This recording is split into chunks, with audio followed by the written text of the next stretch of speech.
welcome to another edition of the RF Video Shoot interview series. Today you're joined by a true legend in the sport of professional wrestling, Steve Keirn. Thanks for being here today with us. My pleasure. Were you a wrestling fan growing up? Absolutely. Yeah, I started at a young age. My mom tells a story about me sitting on my grandmother's lap. My grandmother was from Mississippi, and I'd sit on the lap. That was one of the only things on TV back in that time period, and said I got excited and everything, but I think it was just, a baby watching the TV. But I always enjoyed wrestling, watched it everywhere I went. You go to house shows growing up as a kid?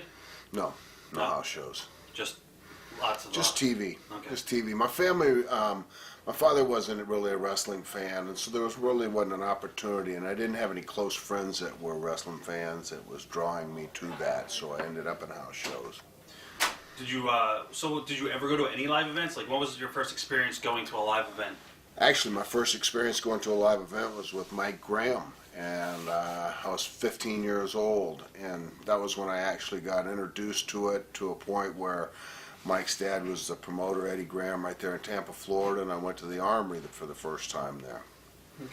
So you knew at a young age you wanted to get into this business? Yeah, at 15 I had made up my mind.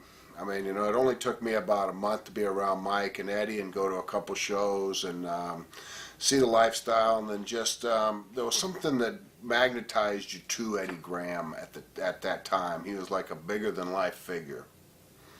What were your initial impressions of Eddie? Kind of the hero type guy, the tough guy, John Wayne, Clint Eastwood, everybody all wrapped up into one, but not a movie star, a different star, a wrestling celebrity to the point where everybody knew him everywhere we went. When we'd go to eat or something like that, people were coming up to him, asking for his autograph. He basically gave you that hero type image and everything, and so it kind of like drew me to him, because at that time my dad was a prisoner of war in Vietnam, and I might have been looking for a father figure too at the same time. I'm not even sure. So you were like 15 and 16. You met Mike first, and then you started hanging with Mike just as a friend? We were schoolmates, buddies in school. We struck it off in high school together real close, and Mike was an only child in his family, and so, no brothers, no sisters. He kind of like hit it off with me, and I started hanging out with him, going to his house, working out, going out in the boat and things like that. So, So you knew who his dad was then? Oh, yeah. Okay. Oh, absolutely. Okay. So at what age did you say, all right, I'm going to get into the business, and how did you go about getting trained and all of that good stuff? 17 years old. I'd graduated from high school. Not really sure what I wanted to be at that time. I contemplated wrestling, but didn't really figure I was physically capable. I wasn't a big guy. It wasn't until we got into powerlifting, myself, a guy, Dennis McCord, who later became Austin Idol, Dick Slater, and there was about 7 of us that hung around together in Tampa there and worked out at Mike's house. And his dad started showing an interest in us, because we were right in that age group where we were thinking of college. None of us really wanted to go. None of us knew what we really wanted to be. But at the same time, we were all kind of like looking, what's our next step in life? Now, did you go to high school with Hulk Hogan? Was he 2 years older than you, or is that? He's 2 years younger than me. Okay. Yeah. So, I've known him since the 5th grade. So you did go to high school with him? Yeah, I went to junior high and elementary school with him. Wow, that's crazy. So, Austin Idol, what were your first impressions of Austin when you first met him? Well, he caught my attention because he was the first guy I saw with 20-inch arms. And I'd grown up as a kid kind of like watching Tarzan movies and Steve Reeves movies and Hercules, those kind of hero-type movies, and they were all muscular guys. And Dennis had gotten into working out pretty heavily and all of that, and he had like 20-inch arms, and he stood out, and it was one of those things that you just admired. I said, man, I wish I had 20-inch arms. Who was instrumental in actually training you to start getting into the business? Was it Hiro Matsuda? Hiro Matsuda had a little bit. I was kind of trained by several guys. Jack Briscoe had a lot to do with it. At that time, they didn't really have places where there were schools or training institutes. It was more that if guys would take the time away from the business and go down to the Sportatorium in Tampa with us and work out with us, that was about the only opportunities we got. So it wasn't like a day-to-day routine. It wasn't like week to week. Sometimes it would go for a month or two before we get to train again. But Dory Funk spent time with me in the ring. Terry Funk spent time with me in the ring. Eddie Graham. And, you know, it wasn't that much time. You just went right to work and you started wrestling, and you start wrestling like on the first match and wrestle maybe 20 minutes every night for 3 or 4 years, and that's where you really learned. You learned while you were in the ring. Now, these guys, you mentioned Terry Funk, Dory Funk, the Briscoes. These guys were legends and great workers, and everybody knows their history. Now, you were pretty young starting out in the business. Do you think they saw something in you? Because obviously when a young guy, you know, wants to get a start in the business, especially down in Florida, you know, some of the older veterans have a reputation of, like, you know, taking liberties with the younger guys, taking their money and, you know, pretty much stiffing them and seeing if they quit. Did you go through any of that, or did you... No, I never spent any money. I didn't pay any money to learn to wrestle. I really feel like that they showed maybe a little compassion, maybe sympathy, because where my dad was at. Being a prisoner of war in Vietnam at that time was pretty interesting to them. I mean, you know, they were all patriotic guys also, and, you know, my dad being a prisoner of war, me being without a dad, you know, they kind of like magnetized towards me. I was attracted to them, they were attracted to me, and I was always trying to do things to help out, like drive them places, pick them up at the airport, things like that. So friendships developed over time period. What are some early lessons that Terry or Dory might have taught you that still stuck with you? Watch every match. That was one of the first things I would say about both of the Funks. They taught me to watch all the matches. Don't just go out there and watch the match and look for the movement. Watch the actual wrestlers and see what they're doing that makes the audience react to them. Find out why the guy's in the main event and not on the first match. So as you progress through the night, you see the differences in the talent, the style, the charisma, the different things that make up a wrestling match. And so they were the ones that really taught me, study the business. Don't just get in it. Learn it, but study it when you're in it. And the only way to really study it is sit there and watch every match every night. Right. What about the Briscoes? What are some of the early lessons that they might have taught you then? Nah, the Briscoes were a little bit different. The Briscoes were more stand up for yourself. Example, I wanted to go to Japan real bad when I first started as a young guy, and every offer that the Japanese people would give me, the Briscoe brothers would say, don't go yet, don't go yet, hold off, hold off. Wait, even if it takes a year or two for you to get more experience, wait, and don't go inexpensively the very first time you go to Japan, because then you'll set the margin for where you're going to go continuously. You know, hold out, be valuable. And so the Briscoes taught me a little bit more on the business side about so far as standing up for myself and being an individual. Gotcha. Who were some of the other guys in the territory at the time? Paul Jones was in the territory at the time. Buddy Cole, the Hollywood Blondes. That was Buddy Roberts at the time and Jerry Brown. Dick Slater had just started a little bit before I had started. Of course, Mike Graham had started already. Joe LeDuc came through about that time that I was getting started. So quite a few guys in that area. They rotated around out of Florida quite a bit. For you, what was harder to pick up? Was it the learning how to bump or picking up the ring psychology? Ring psychology. It's easy to get knocked down. Right. But it's not really easy to figure out what audience wanted. I mean, you know, people think of ring psychology from two aspects, from the wrestler's aspect of telling a story and from the aspect of entertainment by entertaining the audience at the same time. I was more focused on movement when I first started, so I really wasn't into psychology. I just was concentrating on getting my movement right. And as I progressed, I didn't have any facial features or anything, and I wasn't using facials. It wasn't until Johnny Valentine sat me down one night and he taught me a very valuable lesson, and he told me, he said, Steve, if you're going to learn this and you're going to react, all your emotions come through your eyes. If you feel it in your eyes and you portray it through your eyes, the rest of your face is going to follow. And so I went from being a stone face, looked like a statue wrestler, to all of a sudden I started getting the idea of expression. Who would you consider your mentor? Would it be Eddie Graham? I would have to say Eddie Graham would be my mentor. My idol at the time was Jack Briscoe. Okay. You know, Jack Briscoe was probably every boy in Florida's idol at that time. I mean, the young, handsome guy, all the women liked him. I mean, he had a great body, but he didn't really work out. I remember watching Jack in the hallway, and I used to, well, before I got the opportunity to be in the dressing rooms and the hallways, I always wondered, I wonder what they do to warm up. I mean, because as I started learning to wrestle, we did a lot of exercises and squats and things. And I saw Jack Briscoe, and he's smoking a cigarette. And he does one jumping jack, puts a cigarette out, and goes out and wrestles for an hour straight. And I'm going, wow. I mean, I didn't smoke and didn't want to smoke, but it was the idea, that's a warm-up there, buddy. How soon did the boys smarten you up to the business? Was it pretty much a first-hand learning experience for you, or did they smarten you up and take you to the side? Actually, I wasn't smartened up for 6 months. When I first started wrestling, every day I'd go down there and we'd shoot wrestle. And we start off and we do a lot of exercises, all consisted based around squats, free squats. We'd do them to a deck of cards. You'd flip a card, and the face cards were 10, aces were 11, and you'd do the card deck, and you just Hiro Matsuda flip them over. After we'd done the exercises, we'd get in the ring and we'd just wrestle each other. And then somebody like Bob Roop, Jack Briscoe, Hiro Matsuda would get in there with us and wrestle us and put us in submission holds.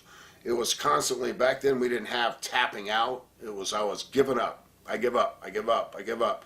I'd get to the point where I say I give up so many times, and then the hard part was coming home, because I had my mother living at home, and I'd come home with mat burns on my face, on my elbows. I'd come home with a black eye, maybe something, out of character for me, and she'd go, I thought wrestling was fake. And I'd say, I thought it was too, but I don't know what's going on. And it hurt really bad, and I really wanted to quit when I was, about 3 months into it, but I was too embarrassed to quit. And Eddie had spent so much time setting these workouts up that I go, okay, I'm going to stick with it. I'm going to stick with it. All of a sudden, out of nowhere, after about a 6-month period, Eddie walks into the arena there and sits us down, and he starts talking to us about the business and said it's time. And he kind of explained the business. He kind of explained the idea of what a match is. He explained the ideas of finishes and what the programs were and angles, and started talking to us more on a wrestler level. And back then, it was we used the word kayfabe, and the word kayfabe had a meaning. It was, we were kind of a unity, almost like magicians. There was something that people knew wasn't right, but they couldn't figure it out. They couldn't put their finger on it. And Eddie kind of just turned the key that day and opened the door for me. As far as other guys in the territory, you teamed up early on with Bob Backlund. I did. Yeah. I did. Well, back then, in our wrestling industry, we knew, and especially the promoters, the bookers, and all the people combined that ran the business, they knew if you put somebody that was comfortable in with somebody that was uncomfortable in a tag team, you have the potential to turn the other guy, because he witnesses his partner going through things in the ring right in front of him, and then he's forced into scenarios. My very first tag team partner was Stan Hansen. They teamed me up with him when he first got cut from the football league. And it was shortly after that I left Tampa and went up to Pensacola and teamed up with a guy named Ricky Gibson, who was Robert Gibson's older brother. My learning experience came with Ricky Gibson. Ricky Gibson was a tremendous worker. He was working out of the Mobile territory at the time. He had been tutored by a guy named Ken Lucas and some of the older guys from that area. But working with Ricky as a partner for about a year in Pensacola, I got a real education, and I carried that forward on. So, how long were you in the business before they started giving you a little bit of a push? Probably about 6 years. In those days, they used to say you're green for the first 5 years. Well, in 5 years, you could have 1,500 matches. I mean, we were wrestling 7 nights a week. In the Atlanta territory, I can remember, we'd do a TV on Tuesday, then we'd wrestle Tuesday night. We'd do two TVs on Saturday, and then a live event that night. So you could wrestle 9 times a week. But it was consistent. There was no days off. I mean, every day you worked, except for you might have like Christmas Eve off or New Year's Eve off. But very rare did you have the days off.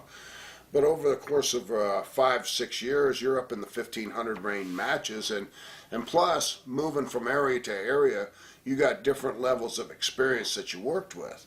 Because when you first started wrestling in those days, you'd wrestle on the bottom underneath cards, but you'd be wrestling guys that had been in the business 20 and 30 years.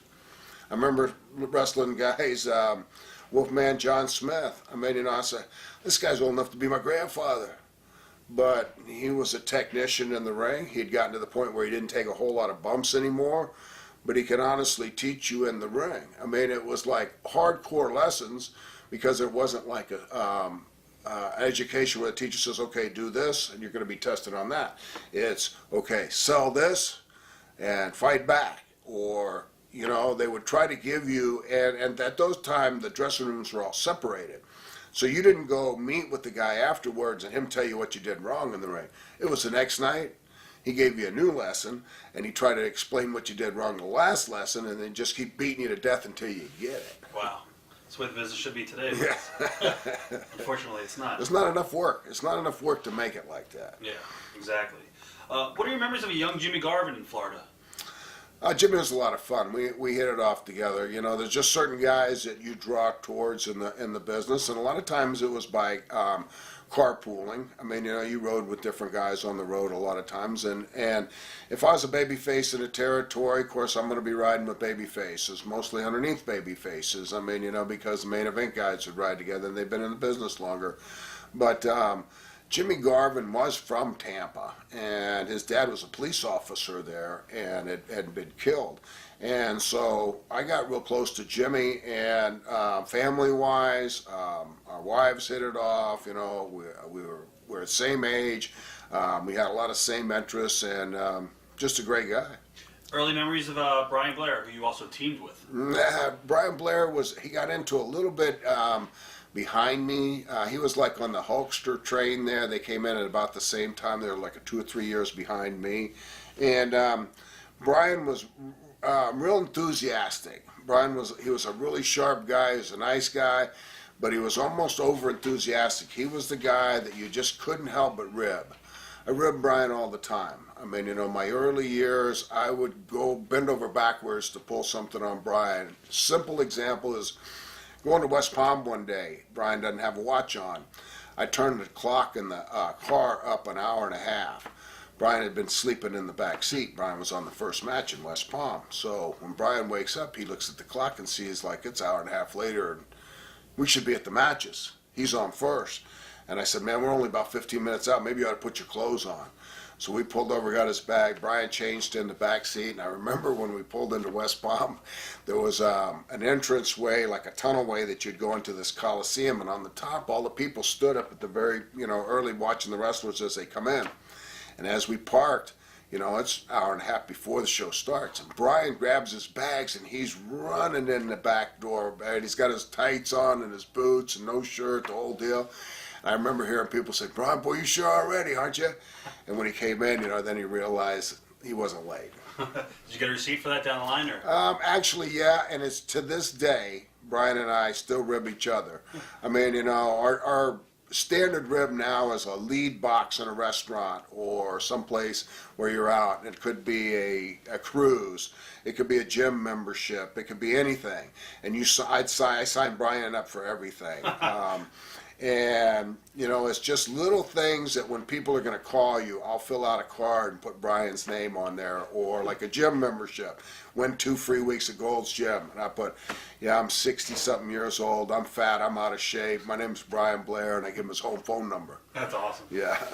What are your memories of teaming? Well, actually, you worked the Valiants when you were with Mike Graham. What are your memories of the Valiant Brothers? I didn't really work them but one time in Miami at that time. And I'll tell you what it was, is back then, I saw the North and the South totally different. Bruno Sammartino came to Florida, and I watched him wrestle. And now I've been studying, like I said earlier, these matches and how guys got over and how guys manipulated their audiences or how guys worked to their audiences. And I saw a different style. I saw more of a brawler style, no wrestling. Florida was synonymous with more wrestling, not the lucha libre, but technical style wrestling, closer to shoot style wrestling. But Eddie Graham had a theory. If you start off punching and kicking, where do you go from there? Our matches averaged 20 minutes at a time at that point. We were wrestling like I said, 7 nights a week, you're in the same city 52 times a year. So you did a rotation, and every week you went back to that same city. You went back to Miami every Wednesday night. You went back to Jacksonville, West Palm on Monday nights, and all that series. But you're 52 weeks a year considered. That's a lot of time in front of audiences. Do you consider Eddie Graham pretty much the best finish guy in the business? I would say, in my opinion, Or yes. Pat? I would say for his time. When you consider his time in the era that he was in, he was. But there were long, drawn-out finishes. It was probably the hardest thing you could memorize. I mean, and I remember going to the ring in tag matches and thinking, oh, God, I'll never remember all this. I'll never remember all this. And be standing on the corner waiting for the tag from whoever it was and go, oh, man, I just forgot the finish. And the referee walks by and I'd have to say, hey, ref, come here.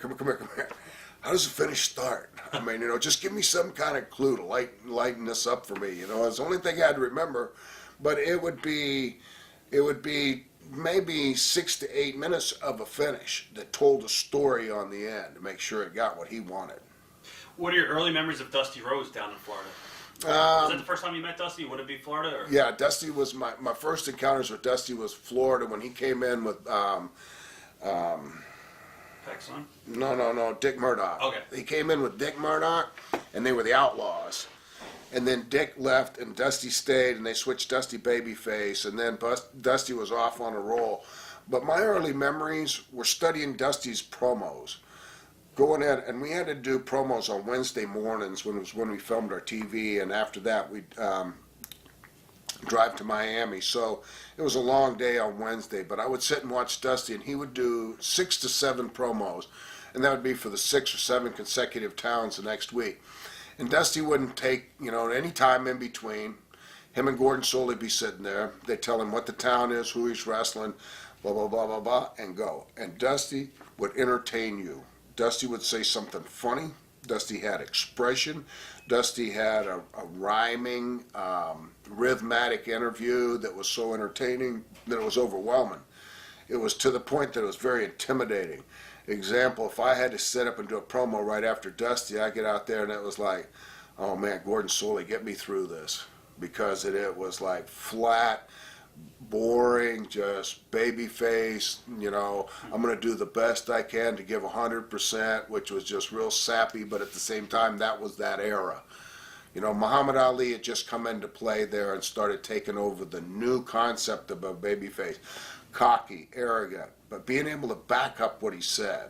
Not just saying something and not doing it, but saying something and doing it. And that's when it started to evolve into a whole different idea for babyfaces. You had mentioned Gordon Solie as far as saving you, when you did a promo. How good was Gordon Solie? Obviously, he's probably one of the best guys in the business back in the day. Well, I didn't have any experience with anybody else but Gordon for my first probably 5 years. In working the territories around, there wasn't another commentator that I can even think of that stayed in the business or was such an intricate part of that business that stood out in my mind. Even working the Mobile territory for the Fields back in then when I talked about working with Ricky Gibson, I couldn't even tell you who the announcer was on their television. And Gordon was doing Georgia Championship Wrestling, so when I worked the Atlanta territory after that, I was right back there with Gordon. Gordon was awesome. I mean, Gordon had the ability to pull you out when you were going down a dead-end street. And I had the tendency to ramble, being nervous, staring at a camera, trying to say something interesting, trying to sell tickets while I'm talking. And then sometimes I'd just get off on a tangent, and Gordon would just kind of just stare like a puppy at you and turn his head from side to side. And I knew I was lost. And I'm almost begging, Gordon, say something, get me out of this. But he had that magic that he'd come in and say, all right, and then kind of make something out of nothing that you just said. Back in the day, obviously, his reputation for drinking was very famous in the business. Would he ever go on TV lit up, or you would never? Not until later on. Later on, I became part of the industry, whereas Mike Graham and myself and Gordon and Dusty formed a partnership and started Florida Championship Wrestling back in the 89, 88 era. That's when Scott Hall and DDP were in there. DDP, that's when we trained DDP. I introduced some guys like Dennis Knight, who later on became Midian, Scott Levy, of course, I'm trying to think of, there were so many guys at that time, even Tugboat was in Big there. Fred Ottman came in on the scene, was just right prior to Tugboat. And I mean, the Gordon didn't get lit up until in those times. And now I'm part of it, but I'm a part of it from the investor side of it. And I can remember Gordon, he smoked too. And so Gordon, at his microphone, he's talking over a match, and all of a sudden, I'm watching, listening on a headset, and he goes, like, and I'm going, what the hell? And so we invented a kill button for Gordon's microphone where I say, hey, Gordon, if you ever make that noise again, just hit this little button right here and at least turns your microphone off. Right. You know, okay, pal. All right, brother. Okay. So, Early memories of Bob Orton down in Florida. Bob Orton Jr.? Senior. Oh, yeah. Senior? Yeah, no, Junior? Whichever one. Yeah. I got memories of both of them. Either or. Yeah, Bob Orton Sr. He was in the older group, pretty placid in the dressing room where he wasn't really standing out. Bob Orton Jr. was my age group, my opponent a lot of the times. I mean, we worked in two different territories, the Florida territory and the Atlanta territory together, in a combination with Bob Roop and partners like Jimmy Garvin or Bob Backlund or Mike Graham. And I spent a lot of time with them. I got the most respect for them. They actually educated me. I mean, they're the same age, but at that time the heels called the whole match. Baby faces had a little input, but it's very little. You let the heel control the match. He controlled the tempo of the match. He controlled the heat of the match. He controlled, basically what the audience was buying. And Bobby Orton was really awesome at it. What about Pac Sun? Paxson, it was one of those guys that just kind of passed through a career right there that he was very influential at a time. He became part of a big angle that I was in down there where he was supposedly had broken my leg to keep me from going for the world title. I think Terry Funk had it at the time, and I was in line for it. And I'd actually broke my leg in West Palm on a Monday night doing a slide through on a guy named Don Jardine, who was a super destroyer. And it's the very last move of the match where I did a baseball slide through his legs. I hooked my toe in the mat cover and pulled my leg up under me, and I kind of shattered my ankle. And I wasn't sure till I go in the dressing room and I'm taking my boot off. I knew something was wrong with my ankle. And Wahoo McDaniels walks by and just looks down at my ankle and says, hey, you got a broken ankle? And I'm going, no, that's the last thing I wanted to hear. And Jimmy Garvin took me to the emergency room, ended up with a broken ankle. The next day, Eddie Graham had called me into the office and says, hey, Steve, we want to do this angle based around Pac Sun attacking you. He said, I'd like you to come down in Tampa to the ring like you're going to wrestle. I'm going to have Pac Sun attack you before the match and break your leg. I said, that's great, but how do I get down there? I mean, first of all, the walk with a broken leg that had just broke the night before, I mean, I was in tremendous amount of pain, and then the walk was 2 flights of stairs in front of the audience. You actually walked along the top of the armory, and then you started going down one flight of stairs and another flight of stairs. I just said, I can't do that. So they created another side of the angle that I was working out in the sportatorium, and he came in the sportatorium and attacked me. Wow. Bugsy McGraw? Early memories of Bugsy? Bugsy, yeah, that he was unique. I didn't ever want to wrestle him because that I had learned a style more like Jack Briscoe of a serious style, and Bugsy McGraw would do one of the Three Stooges. And so the compromise was hard to get into. And I used to tell Eddie, I said, I can't wrestle a guy like that. I just can't wrestle a guy like that. He doesn't take this stuff serious, and it's like, Eddie goes, you got to learn to wrestle with everybody, no matter who they are. You have to work around them, not changing your style, but being able to go out there and bounce off of their style and keep it in tune. I wasn't a big fan of Bugsy's. You don't think he was good for business? No, I thought it was all right for business because the people liked him, but I couldn't see it as serious. Too much gaga. When they did it, yeah, it was a ha-ha thing, and when they did an angle in Florida, they made it a serious angle. I mean, and so people came to the matches and to the shows with an attitude, this is real. This is one of the real things that's happening. Early memories of Killer Cox? Yeah, Killer Cox is the guy that got me drunk. One of my first times I ever got drunk. I was married to my first wife. It was Pearl Harbor Day, December 7th. And we got into a long conversation about psychology and the business. And I'd never drank anything but beer, and he had me drinking some drink called Canadian Club. By the time I was done, I went home. I left my first wife and moved in with my girlfriend and never went back home. Wow. So on December 7th, Pearl Harbor Day, Killer Carl Cox was big into the military, and he was a big supporter of what my dad was doing in Vietnam, and he took me under his wing a little bit. But at the same time, I mean, he was one of those guys that just was very influential, and I wasn't around him too much because he was a heel. I wasn't supposed to be around him at all. But I had a tendency to drift away from rules every once in a while. Now, Mr. Saito was down there too, right?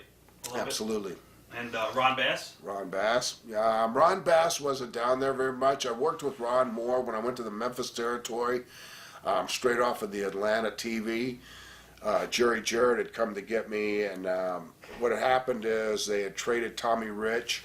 Jim Barnett had traded Tommy Rich up to Jerry Jarrett, and Jerry Jarrett kind of rejected the Tommy Rich concept and was turning Tommy Rich back over. And Jim Barnett gave him a choice of two guys, and he picked me and Kevin Sullivan, and we signed with Jerry Jarrett and went to the Memphis, and that's where I ran into Ron Bass and worked more with him. Now, was Kevin ever down in Florida when you were down there early on? I'm talking like the 70s. I know he was there in the 80s when you were there, but Kevin Sullivan? yeah, was he down there? Oh yeah, he was teamed up with Mike Graham. Okay.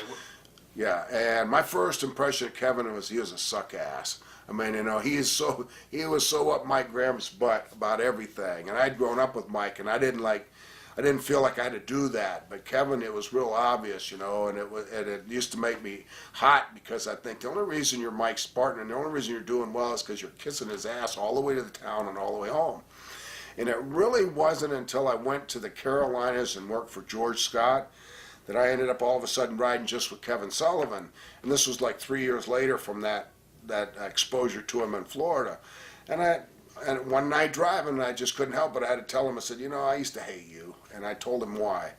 And Kevin smartened me up at that point and became really close to me. And the reason what he said was, he said, Steve, who's going to take care of my family but me? Who's going to feed me but me?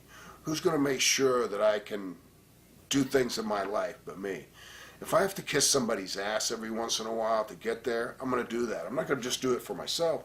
I'm going to do it for my family. I'm going to do it for my kids. I'm going to do it for my wife. And I kind of got it. Kevin wasn't a big guy. So Kevin was overcoming a lot of obstacles. I mean, back then it was a big man's business and a burly man. Not bodybuilders, but just big, rugged-looking men. And Kevin was all of, 5'8". I mean, you know, good body, but just didn't stand out, you know. So he did what he had to do. How long did you stay around the Florida territory in the beginning? How many years were you there before you moved on to Georgia? I was actually in the Florida territory for 9 months, and then they sent me to Guatemala for 6 weeks. And in the trip to Guatemala, when I went to Guatemala, I'd wrestle 2 days a week down there and be off the rest of the time. Then I came back to Tampa. I wrestled for another few months. They sent me to Pensacola. Then they brought me back, and at the end of that time period, I went to Atlanta for the first time. So I was probably in the business and wrestling for Florida for off and on for 1.5 years before I went up to Atlanta. Who was booking in Atlanta? Was Ole as the booker when you were there? Or no? No, Tom Ernesto was the booker when I first went to Atlanta that first time. Who was some other talent that was in the territory when you first got there? Actually, Ricky Gibson was in the territory at the time. Bob Orton Jr. was in the territory at the time. Paul Jones. It was funny because a lot of the guys from Florida rotated back and through Atlanta and back to Florida and also the Carolinas. Those 3 territories seemed to trade out guys a lot. So I saw a lot of similar faces. Mr. Wrestling number 2, Johnny Walker, was your main babyface there, and Bob Armstrong at that time. And then Tony Atlas, that was when he got introduced to the wrestling business because I was part of the guys that went down there and worked out with him. What are your early memories of Tony? Just a young guy that he got a great break at the very beginning of his career. He didn't spend any time paying any dues. And one of the things I remember about Tony was getting too much money too quick. The first thing he did was went out and bought a gold Rolex watch and a Corvette. I mean, and I didn't have any other money left to his name, but he's buying a car with a $600 car payment and a watch with about the same payment. So, a young, energetic guy, but built unbelievable. Any good Jim Barnett stories? Everybody does the Jim Barnett impression. Nah, I didn't really get. Jim Barnett was always real nice to me, but at the same time, I wasn't a featured character at the time. I was just one of those understudy guys that nobody was really sure if they were going to make it, if he was going to stay in the business. Jim Barnett made me head of the Rat Patrol for a while. Of course, that was Arena Rat Report. Whoever had it would give it. You know, who's doing the girls behind the scene, who's keeping the talent, who's keeping them coming. Actually, I had a boil on my Achilles tendon, and I was supposed to wrestle in the Omni. And I remember that Jim Barnett, I'd gone to the emergency room in Atlanta, and it was so painful. It was right where I bent my ankle, and couldn't seem to get any relief. I went to the emergency room, and they tried to lance it. And then I was at the TV the next morning in Atlanta, and Jim Barnett come by, and I was limping around.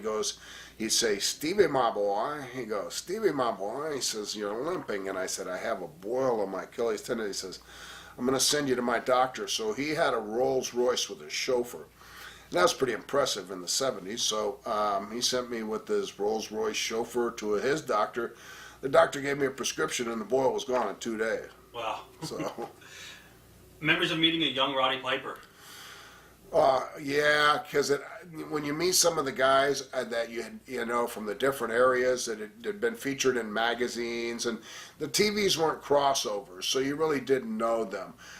When I first met Roddy Piper, he was out of his mind. I mean, everybody says that. His promos were exciting. I mean, they were. Some I was entertained with, some I just would go, "What the hell did he just say?" I mean, and I had been understudying Dusty and guys like that for so long, and listening to kind of like plain guys like Jack Briscoe. Jack Briscoe was a very subtle interview guy, right straight to the point. And I wasn't sure how to take Roddy.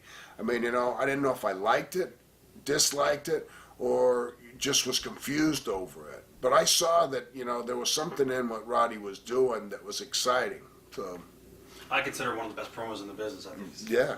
Well, I do too. Yeah. But I didn't get to see him enough. In the 80s, yeah. You got to remember when we were working, we didn't overlap that many things, and then back in those days, we didn't have the opportunity to watch ourselves even on TV. We were working that night, Right. But we were gone. We were on the road. So your real learning tool in wrestling is being able to see yourself, because you're going to be your own worst critic. But back then, we didn't have that opportunity very often.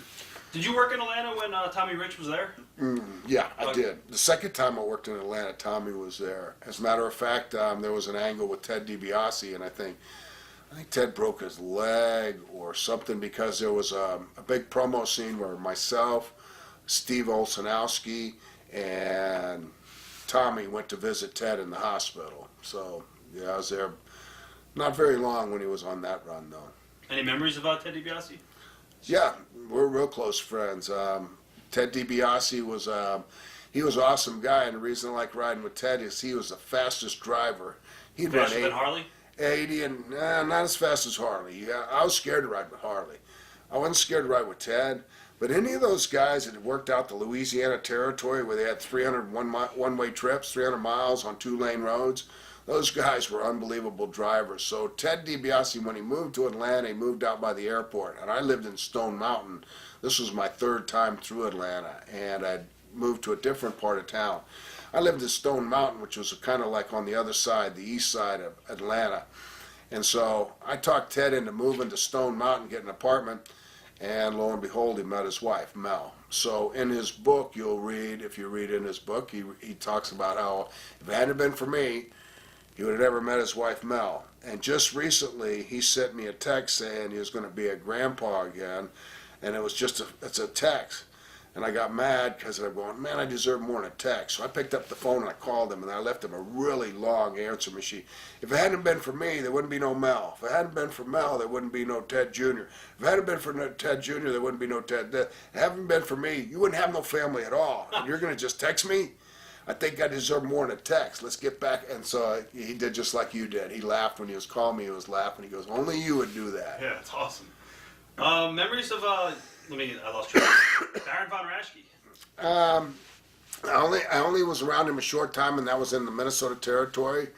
And when we first went in there, Stan and I went in there, and we were unusual for Vern at that territory because I'm going to ask you all about Vern coming up. But go yeah, ahead. well, we were unusual for Vern in that territory because we were different.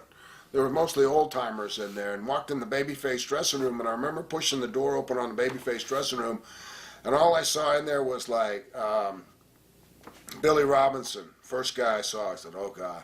I ribbed him a lot when he was in Florida. He wants to kill me. And then I'm looking around in the dressing room, and Bruiser Brody, and I had known Bruiser Brody when he was Frank Goodish. And I go, oh God, he's going to want to kill me. I ribbed him too, and I pulled the door shut, and I looked at Stan, I said, we're in trouble. He goes, why? I said, those guys are all shooters in there. I don't know that big ball-headed guy in there, but I'm sure he's a shooter too. And I ribbed them all. And he goes, oh man. So when we went in there, I remember I dropped on my knees in front of him. It was the first night in the dressing room, and we were going to work against the Road Warriors that night in Minneapolis. And I dropped on my knees and said, listen, if I'd done anything to offend any of you guys in the past, that was because of stupidity of youth. I said, I've grown up now. I don't do ribs anymore, and if anybody wants any hot dogs, I'll go get them, and if you want any girlfriends, you can have all Stan's. And I kind of got over it because it was funny to him, you know, and the way I did it was in a humble way. But I wasn't a shooter, so I wanted to make it perfectly clear. Let's don't make any mistakes here. If it's a work, it's a work. If it's a shoot, I'm not in. And so Baron von Raschke, I remember him coming over to me and said, I heard a lot about you, kid. He says, I heard about you having Billy Robinson, teaching him how to scuba dive. And then all the ribs started coming out that I'd done.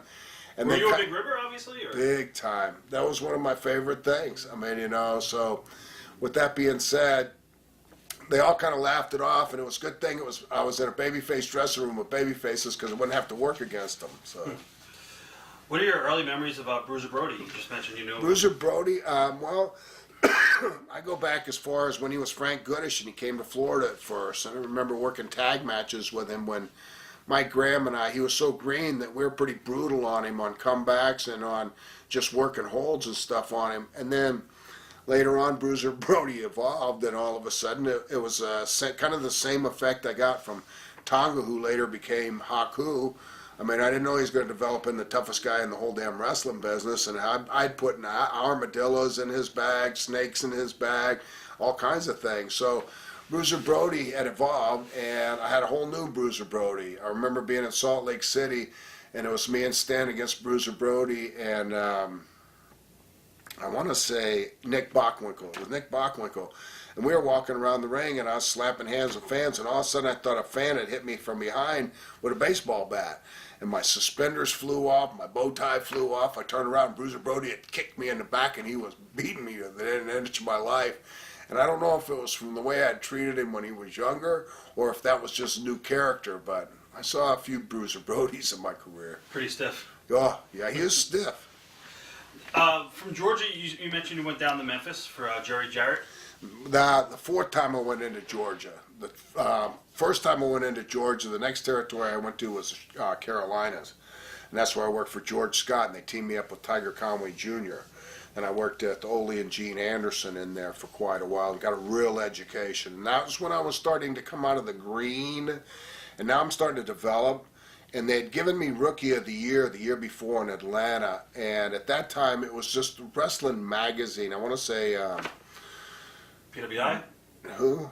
Aftermag or? Yeah, but it was Norman. I think his guy's name was Norman something, Keitzer or something. But he was the publisher of the magazine. And I remember being on Atlanta TV and Gordon Soley being there, and they'd given me this plaque, you know, for Rookie of the Year. And I hadn't won a match yet. I mean, you know, I've been working 4 or 5 years and I haven't won anything. And I went to Gordon after the show and I said, why did I get this? And he goes, what do you mean? And I go, well, why did I get Rookie of the Year? This is the first thing I've ever got, you know. I mean, it was something to be really, for me, I was really proud of. I marked out for it, you know. That was just a wooden plaque.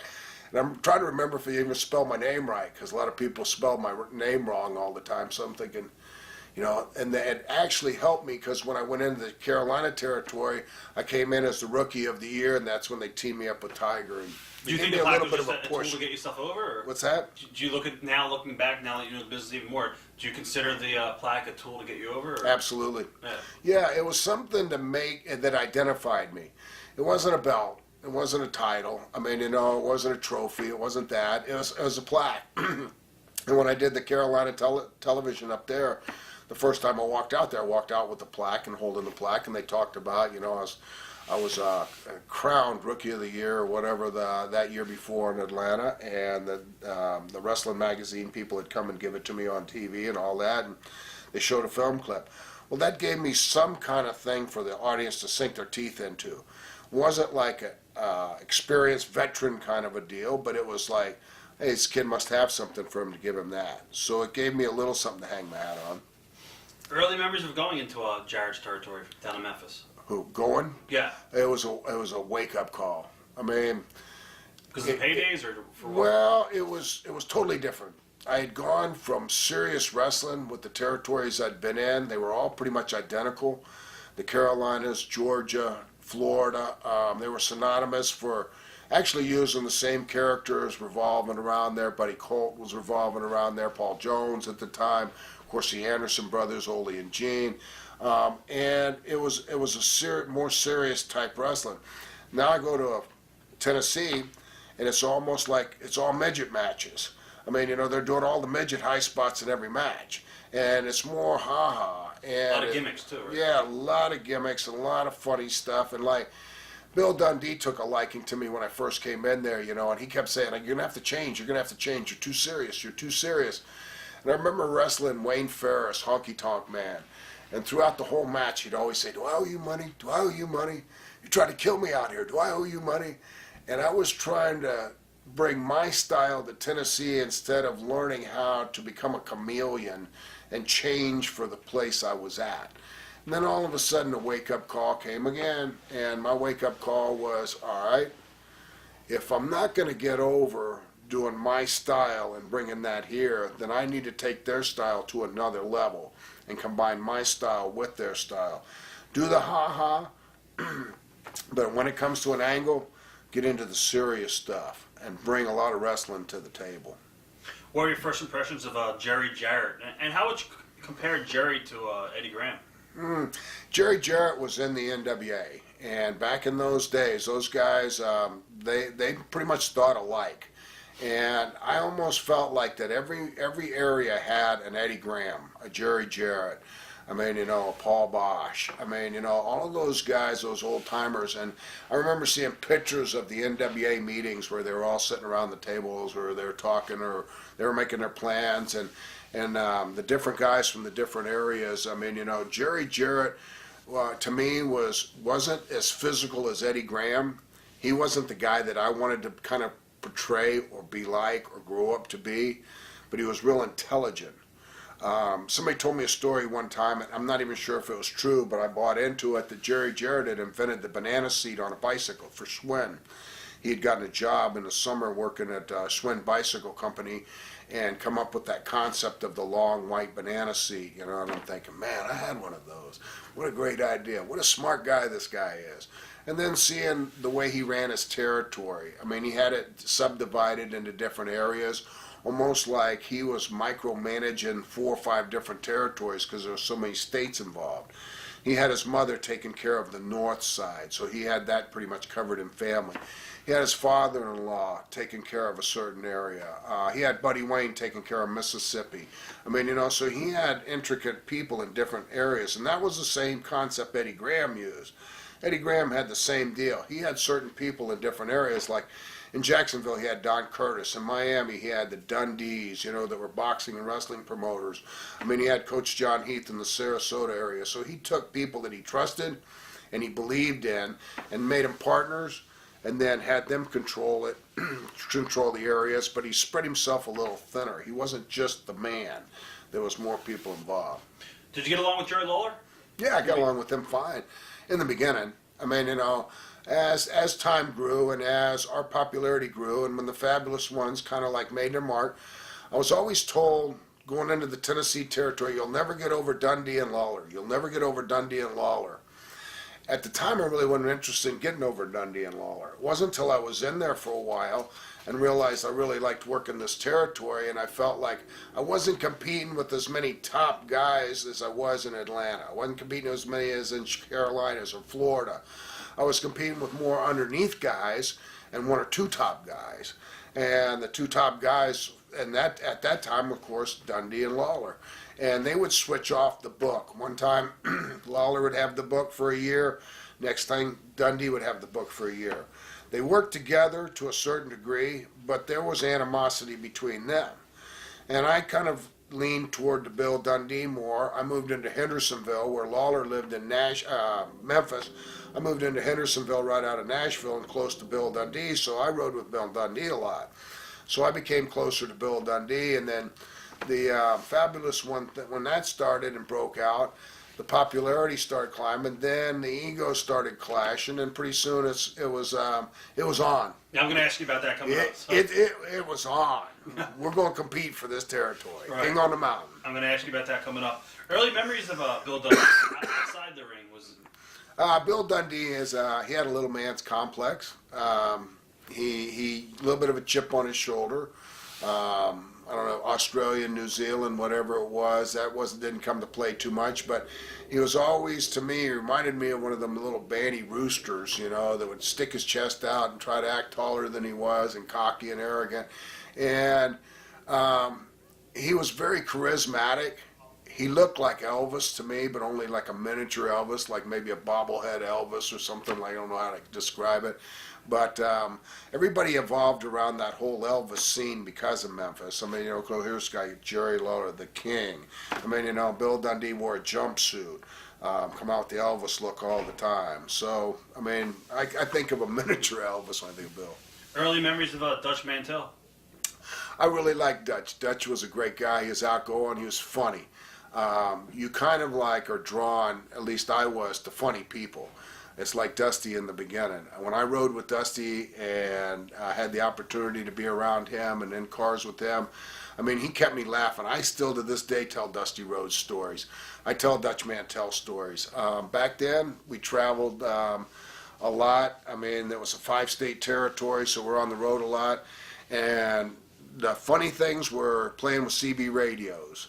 I mean, we're communicating with truck drivers to drive faster, to get to the towns faster, to get home faster, whatever it was.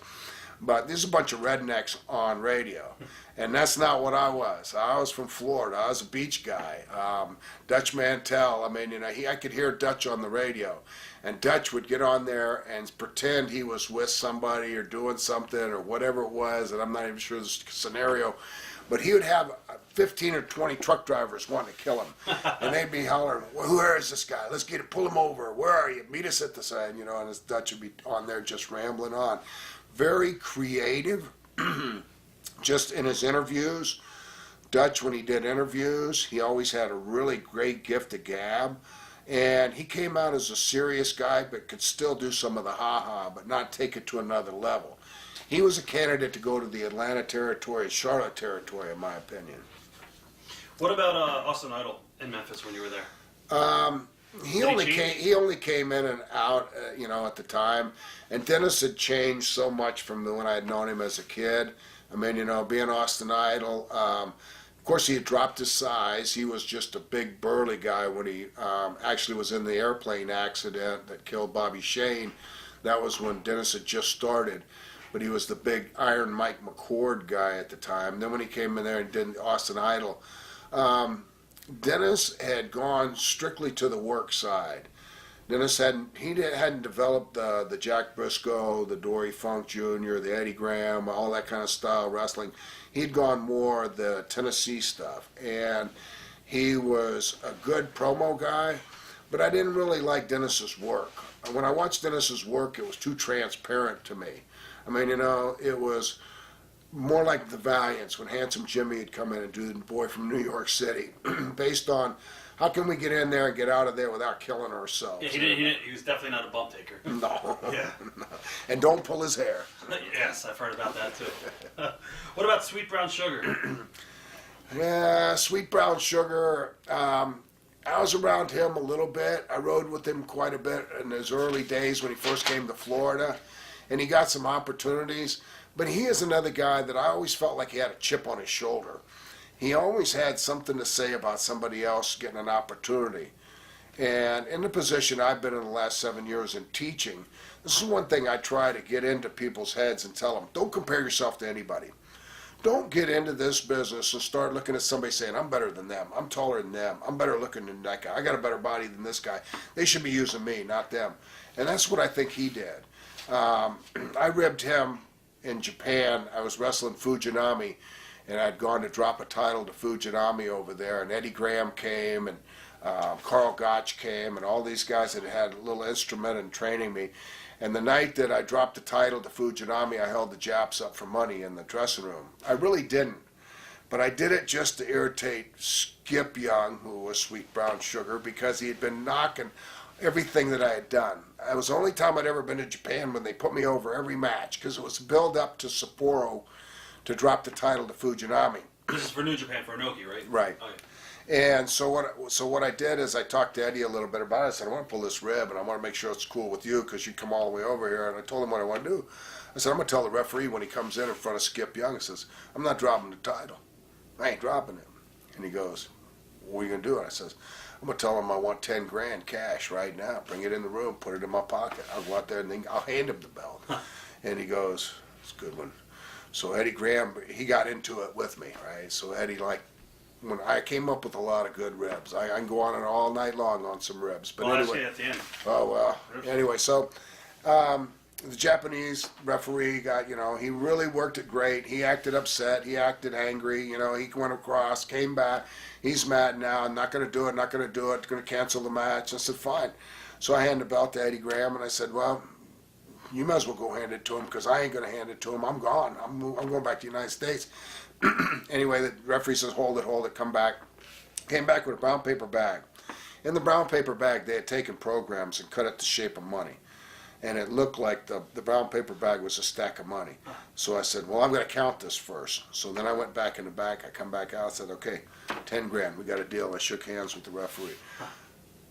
It was like, that started it. Sweet Brown Sugar went to Eddie Graham at least 10 times that night.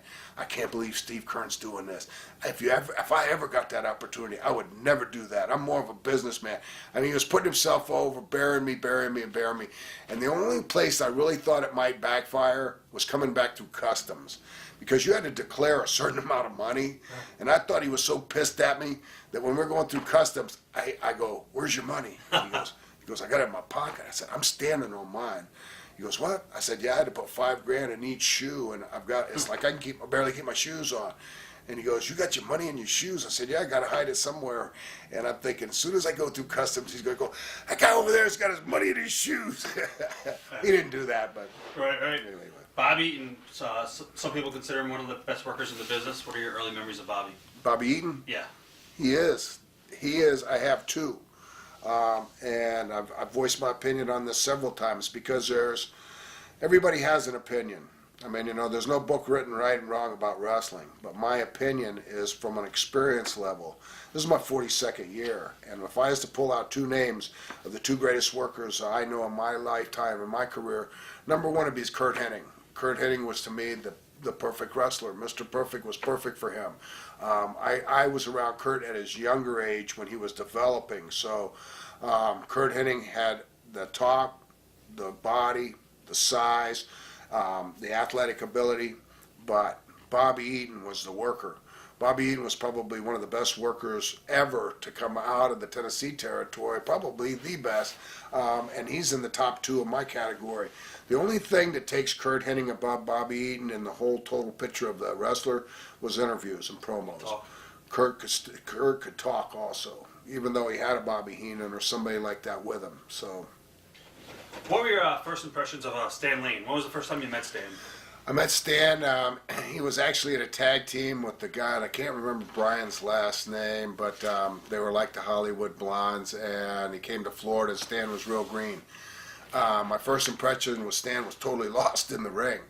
I remember that usually the heels lead the match, but that night they had said, well, you got one green guy, and the guy Brian, he's not too bad, so you might want to call some things. So I started off the match, and I came with just a standard thing where I just said 1, 2. Well, that means I'm going to hit you once, and then you hit me back. Not to Stan, he hit me twice. I mean, when I said 1, 2, he goes, 1, 2. And I said, well, 3 then. And I walloped him. And then I could tell right away Stan wasn't from the physical side. He was a real pretty boy, but he was a funny guy. And I kind of liked him. And I didn't really get to be close to him until the Memphis territory. How did the entire concept come up for the Fabulous Ones? Was Stan already in the territory too with you? He was also in the territory, yeah. I had an elbow injury that we had worked an angle where Bobby Eaton and Coco Beware got my arm tied in a rope and took me out by beating it with a chair. But when I had lost mobility in my right arm where I couldn't straighten it, it was bone chips in my elbow. I had used a finishing move where I threw a flying forearm, and I had created that off of a commercial Dick Butkus used, Prestone Antifreeze commercial where it says, my job's plugging holes, and he throws a forearm. Anyway, going back to where it happened, I had had elbow surgery, and coming off the elbow surgery, they were looking for a place to plug me in. They were trying to figure it out. Terry Taylor was the first candidate for one of the Fabulous Ones with Stan Lane. And Jerry Jarrett came to me and asked me how long was I going to be before I'd be ready to go again. And back then, when you got injured, you really did your best to get out of the injury because you weren't getting paid. No wrestling, no money. So I told him I was ready to go. So he threw the concept by me. And I told him I'd really like the opportunity. And it was all Jerry Jarrett's idea. And Jerry Jarrett used Jackie Fargo, a well-known guy in the territory, well established. I mean, everybody loved Jackie Fargo, like a Dusty Rhodes at Tennessee, and had him endorse us. And that's what really put us over the edge. It wasn't the combination of Stan and I and our wrestling ability. It was being endorsed by Jackie Fargo that really made that Fabulous One thing catch fire. Now you guys got over super big. Wasn't the original concept for you guys coming as heels and turn on Fargo? No. No, it was all babyface right off the bat. Jerry Jarrett's idea was Jackie Fargo was one of the biggest babyface legends in the territory. I mean, he had kind of mentored to Jerry Lawler and got him into his career jacked a little bit. And so Jerry Jarrett really, he never saw the Fabulous Ones turning heel. I mean, his concept was, he says, I could take a babyface team like this and just run with it until it runs out of fire. And we never really got to that point. I mean, when it came time for us to leave and go to the AWA, we walked out that night because my son was born, and Jerry Lawler and I had a confrontation, and I just said, okay, I quit, and walked out in Louisville, Kentucky. So we never diluted down to the point where, okay, better turn these guys heel.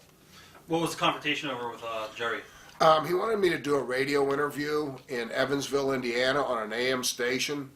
And it wasn't that I was, my ego was too big to say I couldn't go do a radio station.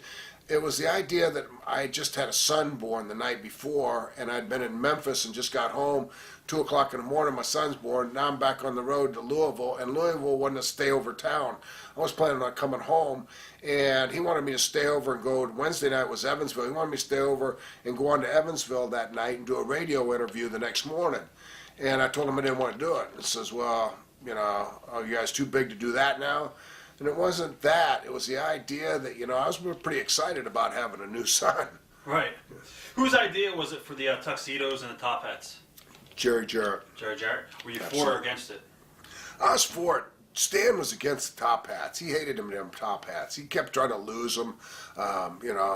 He really primped before he went out. I mean, Stan's a good-looking guy, but he took his time getting ready before he went out. And when he put that top hat on, it messed up his hair. And so when we get out there, Stan was ready to lose them top hats way back. But they hung in there for a while. What are your memories of the vignettes in those videos? Because they're still talked about to this day. It was a strange time. It's like somebody pointed out the other day that on the internet they had something about the 10 glamour shots. And so they said, you got to go look at it. So I go look at it. It's all me and Stan. Huh. And there are all these, weird shots of me and Stan. But It was kind of like looking at your high school when you were like 20 years out of high school and you realized you had a mullet and they were in style then, but they ain't in style anymore. And the vignettes were hot then, but they're not so hot now. It's funny, but I was really enjoying it. And I'll tell you why. It's because that was when MTV came into creation. And I was at an age where MTV was very influential to me. It was my age group that was watching MTV when it was introduced on cable. And so as we're watching songs and we're watching these vignettes, you know, hey, why not? And it was a whole different concept opposed to going out there and beating a job guy on TV to get over every week and then going against another guy that was of your level for your house show matches. It was we didn't have to wrestle anybody. The vignettes got us over. And even though they were sexually oriented towards women and drawing women to the matches, because of Jackie Fargo was such an instrumental part on it, it took the heat off of us from the men. The men didn't look at us like we were just two guys trying to pick up chicks at the matches. They looked at us, we're flamboyant, we're off a spin-off of the Fargos from, you know, the 60s or the 50s or whenever they were really popular. But we are the new age Fargos, whereas we're doing, not only are we coming out to music, which had just started in the last 5 years at that point where music was introduced as entrances, but we're doing vignettes. And the vignettes were fun. But sometimes, you know, it was a little edgy, like getting in hot tubs and stuff. You know, I'm looking at Stan like, I wonder how this really looks, you know. Was Jerry Jarrett pretty much instrumental in all the vignettes? Absolutely. Okay. Yeah, he was there directing, coming up with ideas, and he left a lot to us, too. I mean, you know, he liked to get input from guys. And he'd say, well, what do you think? What do you think of this? What do you think of that? You know, and it's like, I mean, you know, we made suggestions. I'll tell you who else was instrumental was Jimmy Cornette. Jimmy Cornette was our photographer at the time. Yeah. Jimmy Cornette didn't do anything but take pictures of Steve and Stan. I mean, you know, he took pictures of other guys, but he made his money with us. And Jimmy Cornette would be telling us, okay, turn around and show him your butt. All right, turn around and do this. Okay, how about just a towel wrapped around you? How about you standing in this? How about, you know, this? How about that? And some of the times when you're taking the pictures, you know, it was like a little uncomfortable, and the vignettes were a little uncomfortable at times because you're going like, yeah. I remember we had this scene where we're gonna kiss this girl, right? You know, and I'm looking at the girl, and I didn't want to kiss her to begin with, right? So I said, Stan's gonna have to do this part. So it's kind of a Laurel and Hardy on the vignettes because I like doing them, but I didn't want to be in the smoochy thing, you know. I wanted to keep my character over here as a serious guy. How crazy was the rat scene in Memphis? Pretty crazy? Yeah, way crazy. It's almost so crazy that if you tell stories about it or whatever, especially the younger guys, they look at you like you're some liar. I mean, you know, that you're just making this stuff up. There's no way it was like that. I mean, you know, but it was... was that territory the craziest for rats? Yes, yeah, I would say. And I think it was because the ability to sell pictures and promote yourself. Because that all the guys would, you know, doing the pictures. I remember when one of the pictures we sold the most of, Stan and I came out and we just had a towel wrapped around us and we were standing in Conway Twitty's swimming pool. I had become friends with Conway Twitty's son-in-law at a gym right there in Hendersonville, and we got to use his property of Twitty City there, and we did the pictures in front of that swimming pool. And I remember we did the picture with just a towel on, you know, and it was like, wow, they're going a long way now with this stuff. But it was very suggestive, but it actually were covered up more than when you were in your tights. How much money did you guys actually make selling gimmicks in Memphis, like the 8x10s? We had some really good years. I couldn't tell you exact figures now. I mean, that's so far back in my history. But I know that the picture with the towel on, I think we cleared about 60 grand a piece just on that picture. Wow, that's crazy. But we hustled our pictures. I mean, it wasn't like we just threw them out there and laid them on a table. When we came, we went right straight to the picture table, and we went out, and I kissed more fat girls and ugly women and hugged people that I would never hug. But we all got into that, and that's where that whole scene, like all of the guys were competing. And then like the Rock and Roll Express came after us, and Ricky Morton, Robert Gibson, they were just a younger version of us, and they're doing the same thing. So it brought more women, and I think that's how it just snowballed. Plus, you got to remember this, that 52 times a year you're in that city. It's not like now. Like now you're in the city once a year maybe, you know, so there wasn't the following. Back then, they not only would they follow you to the matches, they'd follow you halfway home on the interstate. What are your memories of working the Mid-South Coliseum, the big sellouts? They used to draw 9,000 in Louisville, the Mid-South Coliseum would sell out. What are your memories of those days? Competing. That was when I was red hot into competing. I liked pretending I was Jerry Lee Lewis. I like to be able to walk in, and when Lawler had flip-flopped the main event, and it wasn't us against the Road Warriors, it was him against Austin Idol, and it should have been us against the Road Warriors because that was the draw. I liked being able to walk in the dressing room like I was going to set the piano on fire and say, hey, follow that if you can. I mean, I like the competition, fighting for the main event spot, you know, and it got pretty hot and heavy back then too. Good, because my next question was, and we hear this all the time, was Jerry easy to work with as a booker during the 80s? Some say he was, he wouldn't let any of the other baby faces get over, as he always tried to keep himself on top. So obviously you saw that, right? I did, but I'd already been pre-warned. I mean, that was their warning going into the Tennessee territory. You'll never get over Lawler. You'll never get over Dundee. And they would switch the book back and forth, like I said, one for a year, the other for a year, 6 months, whatever it was. But it would take the heat off of each other. They had real strong egos. They were tremendous talent. You can't take anything away from them. But at the same time, it was worth competing for. I mean, I watched Jerry Lawler work, and I saw Jerry Lawler that he was very versatile. Bill Dundee was a one-dimensional worker. He leaned more toward the midget and the ha-ha stuff. Lawler could do the serious angles and the ha-ha stuff. But Lawler had, when he fired up and he pulled a strap, the people popped. And I saw what I had to get over. And it wasn't going to be easy. And whether I ever really got over Lawler or the Fabulous Ones ever got over the Dundee Lawler thing, nobody will ever know. It'd just be an opinion. But it was probably one that pretty much anybody in that time period would say, we gave them a hell of a run for their money. I mean, when push comes to shove and audiences, you can't take away numbers. And when you look at numbers and the figures and the profits, my thing was I couldn't take away Jerry Jarrett's house. When we moved there, Jerry Jarrett lived in a small house on the lake. By the time we were done there, he lived on top of a mountain and owned the whole mountain in a mansion. And I used to say, that's the house the Fabs built up on that hill. What do you remember of working the Moondogs in Memphis? Two different style guys. Randy I really liked, Larry I didn't. I hated their Moondog bone gimmick because they couldn't control the bones. I took a pretty good shot with the bone from Larry, and from then on, I mean, there was a lot of stiff stuff going on in the ring. Randy, never really had that many issues with, so I always worked more with him.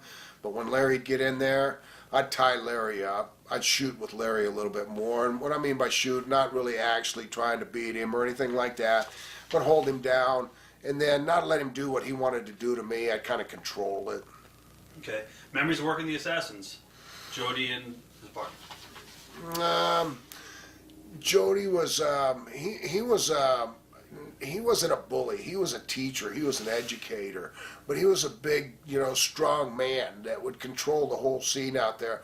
The thing about working with masked guys is the facial expression was missing. So I always felt a little bit like the match was slighted because you couldn't see the reaction on the heels' faces. You couldn't see their emotions. And I'm a true believer that movement doesn't turn an audience on. It's emotions that turn an audience on. When you're wrestling, it's not being able to do the most fancy moves. You get what I call a golf clap. If you can moonsault from the top to the floor and land and not die, you get a little golf clap, and people move on. But when you emotionally move an audience where they're standing up and screaming for 10, 15 minutes straight, and you've got them, and it's because of your emotion, that's what I think is the missing in tag matches with masked guys like the Assassins. Memories of working with Rick Rude and King Kong Bundy. Limited, very limited. I mean, Rick Rude was really green back in that time period. King Kong Bundy was fairly green, but he was a gimmick. It was a lopsided match. It was like working with Andre the Giant and a partner. I mean, it just wasn't one of those clicking things like a Bob Orton Jr. and a Bob Roode, or a Bobby Eaton and a Coco Beware. I mean, a lot of those guys blended together so well, it was like a well-oiled machine. When you've got one guy that you don't sell and the other guy that you oversell, I mean, it always made it lopsided. You had some great matches down there with the Sheep Herders? Yeah, Sheep Herders. Back then, it was Jonathan Boyd and Luke Williams. and so it was a different set. But I worked with all of them, bushwhackers, sheep herders, and all of the guys that were in that era thing. Sheep herders, the only thing about working with the sheep herders was they were a little bit slower. Their movement was slower and their reaction was slower. It seemed like to me I was waiting a lot of times for them to get to me when I was down or something like that. And then some of the reaction with the sheep herders, Jonathan Boyd wasn't as good as Butch Williams when he came in. I mean, Butch when he came in and became one of the bushwhackers. I always liked Luke and Butch better than I liked Luke and Jonathan Boyd. Coco Beware, he was on the Memphis scene. Coco was a young guy. He had just got started. He was kind of the Kevin Sullivan that was up Jerry Lawler's butt. I mean, the same kind of a scenario that he was a big Jerry Lawler guy. I liked working with Coco. He was fast, easy to work with. He moved around great in the ring. But there was a little bit of an ego clash in there. I mean, he's climbing a ladder, we're climbing a ladder at the same time, and we're climbing a lot faster than he is. Did Vince ever try to contact you in the early 80s about coming in? No. No, George Scott did, though, from the WWE, when it first, WWF then. Right. When it first started. And we shied away from it. The reason we did was I was leery of going to New York. I was leery of the territory only because of the trips and the cities. I was kind of a little bit of afraid of it more than anything else. Not anything business-wise. It was more the idea of mass, huge cities and driving to the towns. When I'd gotten accustomed to driving in the South, I mean, interstates, right up to an exit, to Coliseum, right down the road. Then I'm imagining huge cities with traffic and the turmoil and all of that. So it was the same thing I had. I had a little bit of an issue with Minneapolis territory also. Minneapolis territory was too much snow. I mean, I'm a Florida guy. I mean, and I like being around the water and doing water sports. I went to Minneapolis. I made the most money I made so far as wrestling with no gimmicks or pictures and stuff. But in 9 months, I told Stan I can't stand this anymore. I mean, it's like we're living in the house the whole time we're up here. Go outside for nothing. Yeah. You freeze to death. I mean, there's no barbecuing. There's nothing like, that I was used to growing up. And I just said, I got to go. When you left Memphis after the fallout with Jerry, did you ever go to Jarrett and say your piece with him? Or did you leave on bad terms with the company? I talked with Jerry Jarrett and just told him how I felt. I mean, of course, he was a businessman. And he said, well, you can never erase a black mark. I mean, you made a black mark. You didn't call me. You didn't confront me with it. You didn't give me an opportunity to open the door for you or whatever. You just walked out on a sellout crowd in Louisville. And so it was a bad move on my part, but it wasn't a bad move. It was time for change. It was getting to the boiling point right there that something was going to break, and not saying that it would end up in a fight, but something was happening whereas, we had gotten a little bit too strong. I mean, to the point where now we had power and control. We were really in power.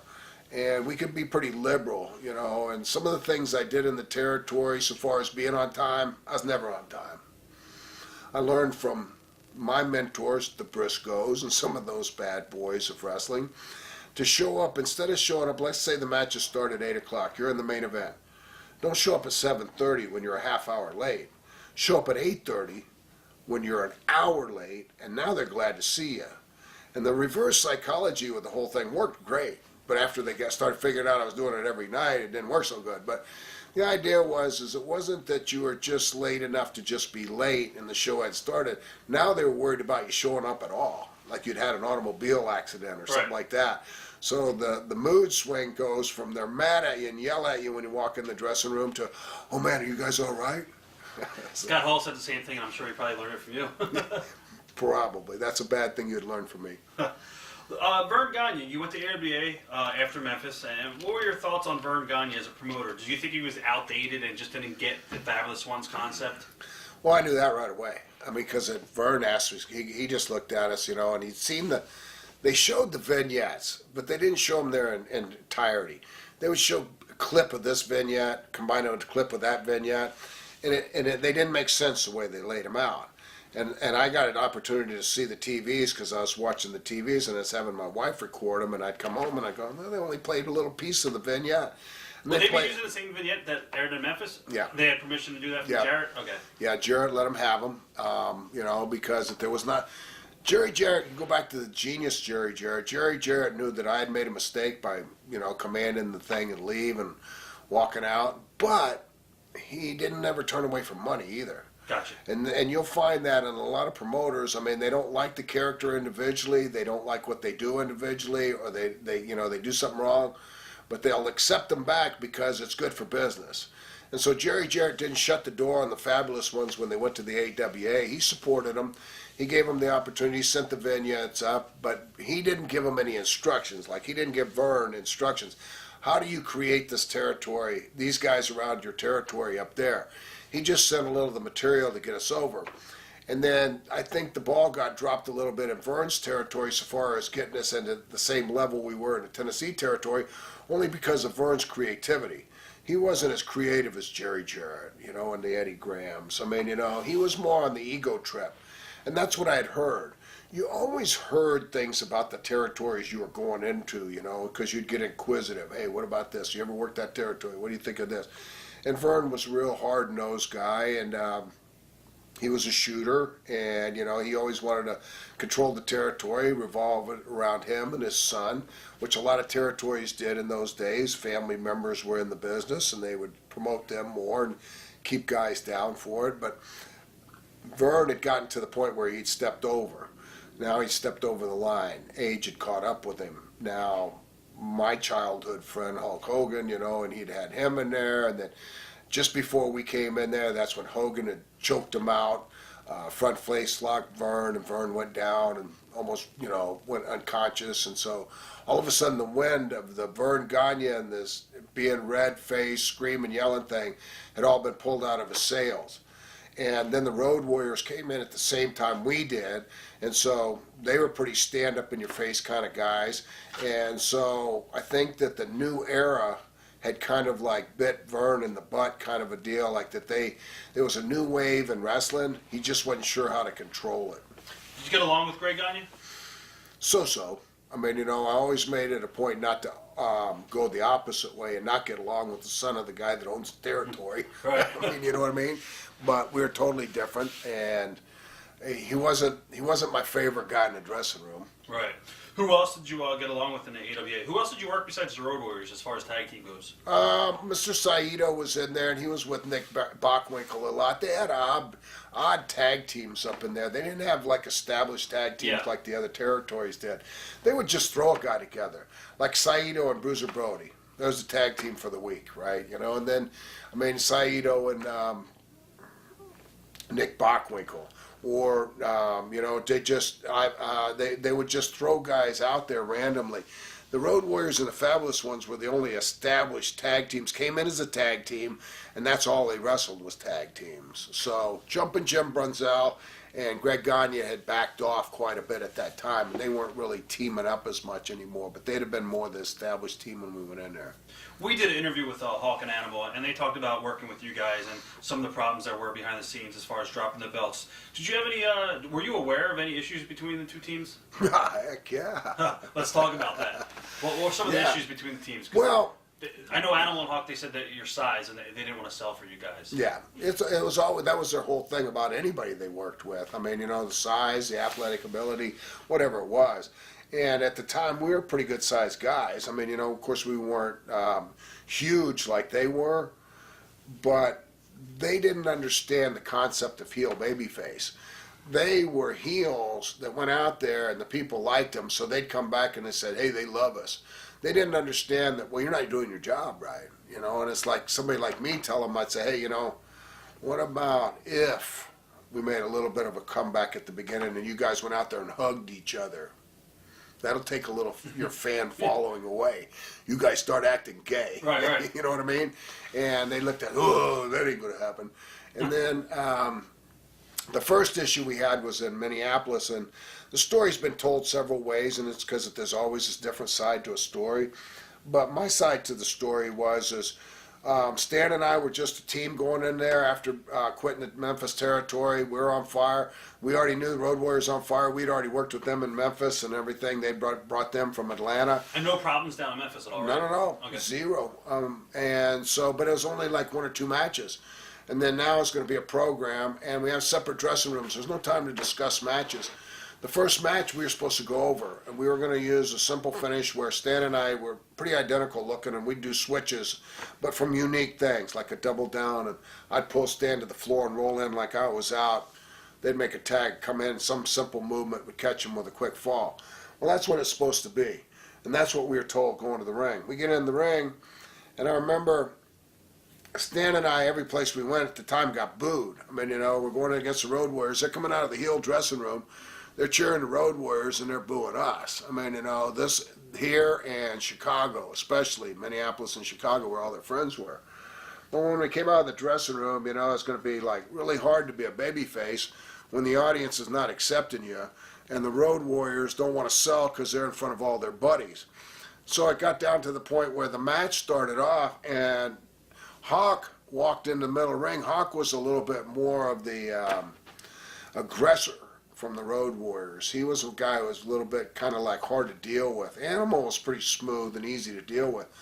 But Hawk goes in the middle of the ring and he looks at me and he goes, "We're not doing what Vern Gagne said. He can kiss our ass. We're not doing a job." And I'm hard of hearing. And I thought that's what I heard. But I'd never heard that in my career. And I'm 15 years into the wrestling business at this point. So I make the mistake of going, "What?" Like I was bowing up to Hawk. Well, Hawk thought I was questioning what he was going to do to the point where I wasn't going to do what he was going to do. So Hawk double-handed pushes me in the chest so hard, I flew off of my feet into the ropes, and as I came back, I tripped and fell. When I tripped and fell, I double leg dive Hawk. Oh, the shit was on then. I mean, because Hawk thought we were shooting. And I wasn't, I just fallen. But I picked up his legs on the way down, and then we got into it, and he just started pummeling me, in the ring. And so I just started selling. So I go, okay, well, let's see where this goes. The whole time in my mind, I'm formulating how we get out of this. First night in the territory, the guy that owns the territory gave us our finish. Now then, we're not going to do the finish he told us to do. I got to come up with something quick here. I think that my education from the Eddie Grahams to the Ole Andersons to all of the Dusty Rhodes to the Jack Briscoes, all of them came into play in that one moment and that night and said, "You're smarter than those guys. Outsmart them." And so I finally, when I tagged Stan, I remember as I tagged him, Hawk and Animal at that time, they had a limited movement. They had clothesline, press slam, a few other moves, but they're all power moves. And I had spent enough time over Hawk's head that night to get a pilot's license, because every time he picked me up, he's looking at people, and I'm getting press slam. And I remember getting press slam, and I got slammed so hard that as I hit, I bounced right up to my feet, and I'm going, wow, tag Stan.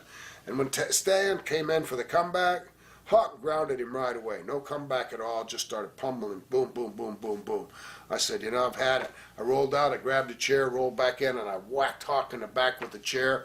Immediately got DQ'd. I hit Hawk, and kept hitting Hawk, and Animal started coming in. I'm shooting with the chair, hitting him. Paul Ellering's yelling at Hawk, "Get out of the ring, get out of the ring." Hawk's wanting to take that chair away from me. I know if Hawk gets this chair, I'm dead man. So I wasn't letting go of the chair. And I was unloading on that chair. But I got such a pop from Minneapolis that I don't know what it was the audience saw. Maybe it was that we had a set of balls on us or whatever to go against these guys and then finally just attack them with a chair. But we got over like $1 million, except for with the Road Warriors. We had a battle royal that same night. And I remember I walked back into the dressing room, and it's the very same night that I dropped down on my knees and told these guys, hey, if you need hot dogs, whatever. I'd already gotten over with the babyface side, who were all shooters. I mean, real shooters, Brad Ryangens and all these guys. Walked back in there, and I got a standing ovation from the babyface side. They're all standing up clapping. And I'm kind of like a little nervous because I know I just like changed everything, and I just pissed off two really big bad guys. But at the same time, I was angry too. And when I walked in, Vern gets right up on me, and he's going, "What is that?" He's screaming and yelling, and I go, "Hold it." I said, "This is the opening line on this match. We're not going to do what Vern Gagne said. He can kiss our ass." So I had no idea what to do, and that's what it ended up. Now Vern goes to the other side, gets into it with the Road Warriors, and I guess they told him off because he come back humble of pie. But at that point, I wasn't going back to the Battle Royal. I told Vern, I said, I'm not going back out there. I said, I'm in fear for my life. I said, I'm not that tough. I said, if I go out there, one of them's going to punch me out, one of them's going to try to hurt me. I said, they're mad at me right now. But if I go out there, one of them's going to try to hurt me, and I'm pretty sure it's going to be Hawk. Out of nowhere, Larry the Axe Hennig stepped up, come over to me, put his arm on my shoulder, said, "Don't worry, kid, you're going to be fine." And then Von Raschke walked over, said, "We'll take care of you guys." And then all the baby faces kind of got up on us, and telling us, says, "You know what? These guys needed a dose like that, and they got something. They bit off more than they could chew tonight because you guys are outsmarted them. But they ain't nobody going to hurt you in that Battle Royal." And it was really weird. It was like you're going with your daddy to the Battle Royal, or your big brother or whatever. And I remember me and Stan, and I was like really deep in all of those guys. I wasn't going to get any room for anybody to get to me. And as I was getting there, I could see Hawk, and his whole head was red. I mean, he just fumed and wanted to get his hands on me. And when we got into the Battle Royal, as we all piled into the Battle Royal, all of a sudden I look at Brad Rygans has got Hawk down, and he's riding him.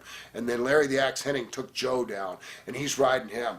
And it was like this movie that I saw when I was a kid called The Wanderers. And it was going, the guy kept saying, "Leave the kid alone." The guys were saying, "Leave the Fabs alone. Leave the Fabs alone." And I'm going, I don't know if this is going to be good for us, Dan, or bad for us. If these guys ain't here every night, we're in trouble. But it ended up being good for us because the Road Warriors got it. They got it that the businessmen of our industry witnessed what happened and took our side. So were they right or wrong? They were wrong because they didn't do it in a business manner. So Great story. No problems working the LV, I guess the rest of the circuit or anything like that? Not until we got to Puerto Rico one time, and then we had another incident, and it was this same kind of scenario. We were working an angle with the sheep herders. They were the bookers down there in Puerto Rico at the time, and we were in a big house, and I'm sure it wasn't sold out, but it was a baseball field, but it's huge numbers and stuff in Puerto Rico, and it was so late. We're in the next to the last match, I'm pretty sure, or the last match, because it was almost 12 o'clock at night. And they kept sending finishes over and back and forth and back and forth. And the sheep herders wanted to do an angle where we slipped over because we were supposed to come back against the sheep herders later on the next month. And the Road Warriors weren't coming back. And the Road Warriors didn't want to do a job for anybody. I get it, but at the same time, this is a business, and in business you have to understand there's a way to keep an audience coming, and there's a way to drop the ball on your audience storyline. And their storyline wanted to be the angle switch from the Fabulous Ones and the Road Warriors, who weren't working the territory, either one of them, to the Fabulous Ones against the sheep herders that were down there all the time. So the finish finally came across, and this was the finish. The finish was simple. The Road Warriors wanted to do this. They wanted to get the heat on Stan. Stan gives me a hot tag. I come in and make a comeback. Both of them take bumps. They're down. Sheep herders come down to the ring. There's no physicality. Stan drops off on the apron onto the ground out there in the baseball field, squares off with the sheep herders. I come to the ropes to see what's going on. The sheep herders, I turn back around, double clothesline, Road Warriors, 1, 2, 3. So we've gone back and forth with finishes, and I finally says, "Hey, that's a great one." And I told Stan, "Pack your bag." And he goes, "What?" I said, "Pack your bag." And he goes, "What do you mean?" I said, "We're not coming back in the dressing room." And he goes, "Why?" I said, "Because I'm going to double-cross the Road Warriors again." And he goes, great. So we packed our bags and we put them by the back door. Same thing. Come back, both Road Warriors down. Here come the sheep herders. They come down the ring. Stan drops off on the grass. Everything's going smooth. I dive through the ropes onto the sheep herders, attack them into the thing, fight all the way through the audience. They're both going, "No, mate, no, mate." And I'm going, "Yeah, mate, yeah, mate." we fight them all the way through the audience, up both sides, old Memphis style moondog thing, you know, just wild, way before Extreme Wrestling. But Extreme Wrestling in Puerto Rico, the Road Warriors are in the ring and they're getting their hand raised on a count out. And I remember looking back at Hawk, and you could tell when Hawk was mad because his head was red. And his head was really red right now. And we really got over stronger than if we'd have beat him and tried to do an angle or whatever. But he beat on my door that night, wanted to kill me in my hotel room. He was pounding on it. I told him, go away. I called security. I quit. I was supposed to work for Carlos, Stan and I, for 2 more nights. And I quit. We got on a plane that next morning and went back to the United States. And I waited for Hawk to cool down for a couple of months. And then I saw him again. And he always laughed about it later, but he didn't laugh about it the night it happened. You know what I mean? So he'd say, you're pretty smart. You know, he says, you're not tough, but you're pretty smart. From AWA, where did you go after you left that territory? Went back to Tennessee. Okay. Yep, we went back to the Memphis territory. And now we've kind of evolved away because we were proven. We not only could do it in Memphis, we did it in the AWA. We did good numbers in the AWA. We were very exciting for them. We were a breath of fresh air for that area. I mean, not the greatest wrestlers ever went through there, not the greatest tag team maybe or whatever, because they'd had some phenomenal ones, but it was something different and unique that came through all of a sudden with the MTV, the videos. And it's like the first time I remember going to the ring, the Fabulous Ones started off with long tights with a lightning bolt on the side, sequin tuxedos, and a top hat. The first night we went to the ring in the AWA, we had no top hat. We had Japanese headbands on with the big round orange symbol in the middle of our forehead. We had suspenders on. We had bow ties on. We had chaps on. And I'm looking at Stan and I'm going, I wonder what the hell we are now. I mean, you know, it wasn't that cookie cutter Fabulous One gimmick of the tuxedo kind of Chippendale dancer. I mean, the bow ties were still there, but we'd gotten away from the coats and gone to suspenders and chaps and just different look. Who are some of the teams you worked with this time around? Going back in? Going back in. Going back in, it was back to the same thing. I mean, Tommy Rogers, not Tommy Rogers, but Bobby Fulton? Tommy Rich and Eddie Gilbert had taken over our place, and they had called them the New Fabs, and their interviews were like Kentucky Fried Chicken, original recipe, and extra crispy. And it didn't get over. It kind of bombed on Jerry Jarrett trying to recreate something that was that, successful. And then when we came back in, we didn't work against them. Actually, Tommy Rich quit and went back to Atlanta at the time, and Eddie Gilbert went on his own, his hot stuff Eddie Gilbert. And we went back to working with the sheep herders and back to anybody in Moondogs. There was a couple of teams in there, some mask guys, Danny Davis and Ken Wayne, the Nightmares, and so there's several different teams. Okay. What are your early memories of Eddie Gilbert? Just a young guy. His dad was a wrestler, second generation, so he had the experience of being around the business. I wasn't real impressed with Eddie when I first met him. He was kind of quiet and shy and stayed to himself. But then I liked his work. He hadn't established himself as going over the edge yet. He was still in that green stage where he wouldn't make those unpredictable steps in the ring that made you stand out, that hey, he's comfortable.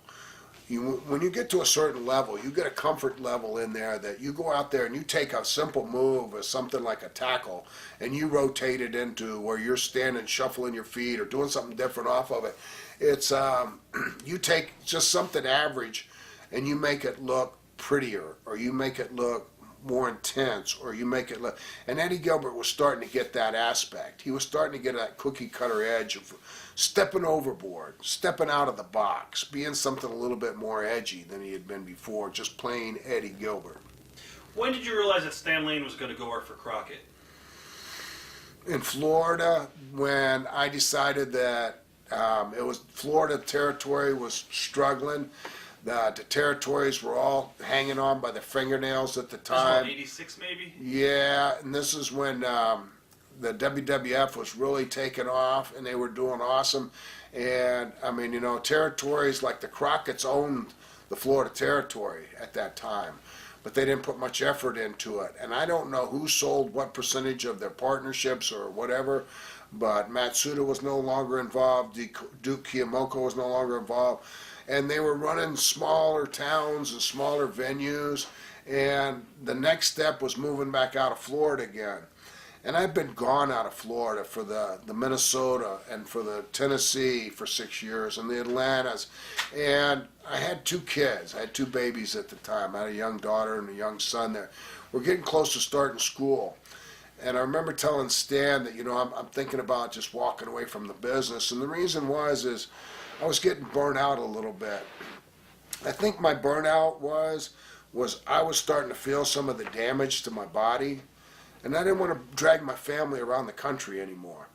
I'm from a military family. When I was a little kid, we moved every 2 years, my dad being in the Air Force. I was always a brand new kid in school. And what I didn't want to do to my children is make them the brand new kid in school every couple years when I had to move from one territory to the other. So I told Stan, I said, you know what, I'm settling down here in Tampa. I'm just going to stay here and work the territory. And that's when we started it after the Crockett's left out. And me and Dusty and Gordon Soley and Mike Graham took over and established a new territory, and Stan went on. Now let me ask you, when Dusty went to work for Crockett as booker and all, didn't they have a little bit of heat, Eddie and Dusty? Because Dusty Absolutely. Dusty took a lot of his key talent and went to Crockett, right? Right, and Dusty had been built by Eddie, and Eddie made the mistake a lot of promoters do. He hung his hat on one guy, and you can't do that. That one guy has the potential to get sick, get injured, die in an automobile accident. It doesn't matter. But it's hard to spread anything thin. I mean, you can't just put it on like peanut butter and spread it across a piece of bread. Okay, well, if one guy goes down, I got 10 others to take his place. Dusty was so creative and so charismatic. It was hard to, you weren't going to top a Dusty Rose. And Eddie had built his whole territory around Dusty and mentored Dusty and taught him how to be a booker and taught him about finishes and stuff like that. And then, I don't know if it was a money opportunity. There's a lot of things that happened in our industry during my career that I don't really know the true stories. I mean, it's going to be slanted. I'm going to hear it from Dusty's side, I'm going to hear it from Eddie's side, you know what I mean? And I didn't hear it much from Eddie, but I heard it from Mike. And Mike being Eddie's son, I'd hear Mike talking about, how Dusty screwed his dad and blah, blah, blah, blah, blah, blah. And I'm thinking, well, there's another side to that story. Dusty's taking care of his family. So maybe Dusty was making the right decision for himself. So when it came down to politics and stuff like that, I pretty much kept my nose out of it, because you really didn't know which way it was going to go at the end, so you didn't want to jump on somebody's bandwagon. Right. I want to mention some other names from Florida. When you went back there was a lot of new young talent. Barry Windham was down in Florida. Memories of young Barry Windham. Yeah, I became a riding partner of his. Hell of a Barry was Leadfoot. I mean, big, tall, long legs, and he would drive fast, and I always hooked up with the guys that drove fast. I mean, when I was partners with Stan, of course, it was me and Stan everywhere all the time, driving, switching out, riding and driving, whatever. But we'd take other people with us. But Stan and I were already starting to kind of like split. He kind of like buddied up with Lex Luger. He had found a liking with Lex Luger.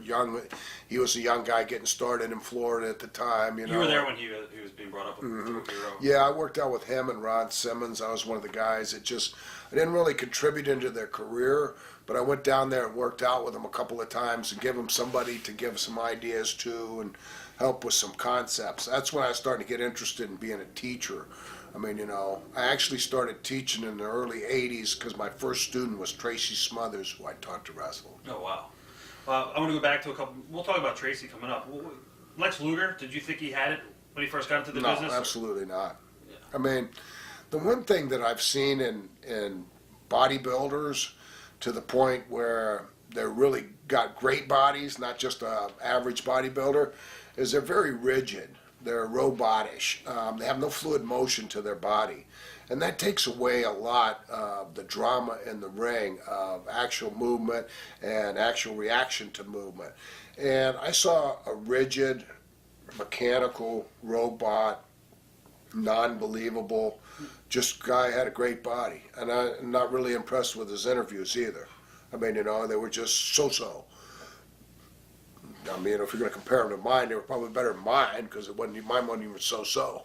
But his were just so-so, and I'm thinking, well, the only way this guy's going to get a push is by the way he looks. And, of course, that'll happen. Ed Gattner under the same category?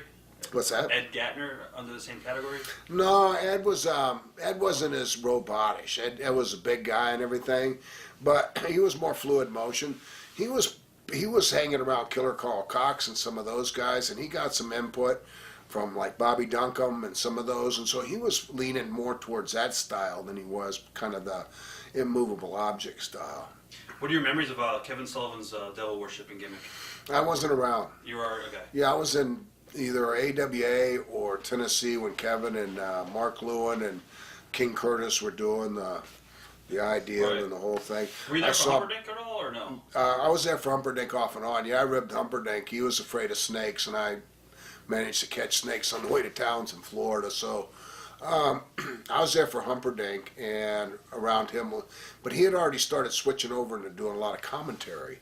He had gotten away from managing teams this much.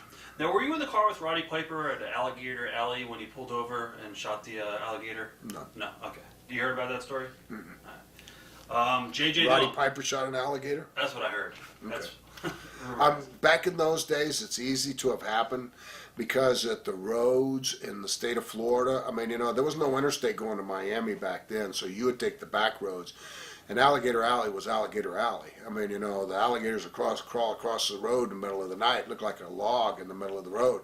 But it was very common to see them. I mean, when Paul Orndorff first got into the business, him and I were close friends, and we'd ride together.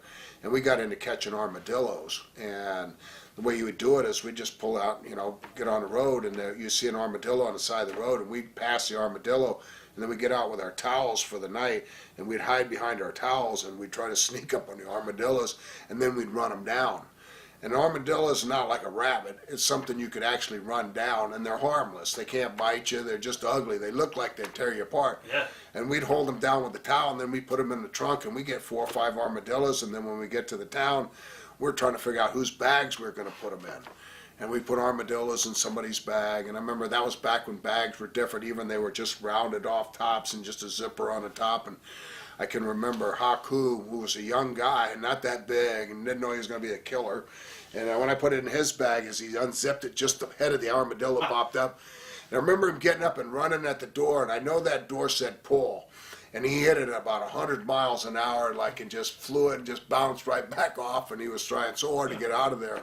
And at the same time he went out, the armadillo got out of the bag and went right out behind him, and he was screaming, going out into the people. It was great. Haku was definitely one of the toughest guys in the business, right? In my opinion, absolutely. Why is that? Just that's a good way. I mean, that's an excellent question.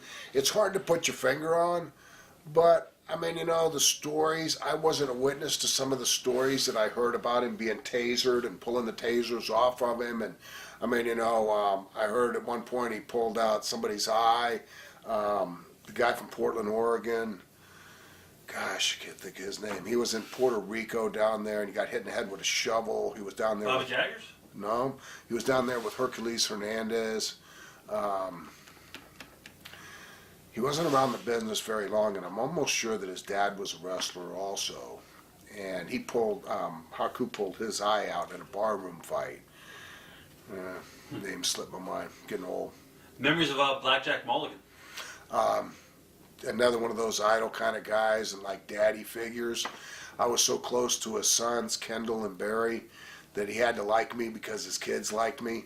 And so he always, was playing around with me, and I had known he had gotten into it with Andre, and then I witnessed him in a fight with Ole Anderson in the Carolinas, and he's one of them big tough guys you knew you didn't want to mess with, but you always wanted to be friends with. What was the greatest locker room fight you've ever witnessed?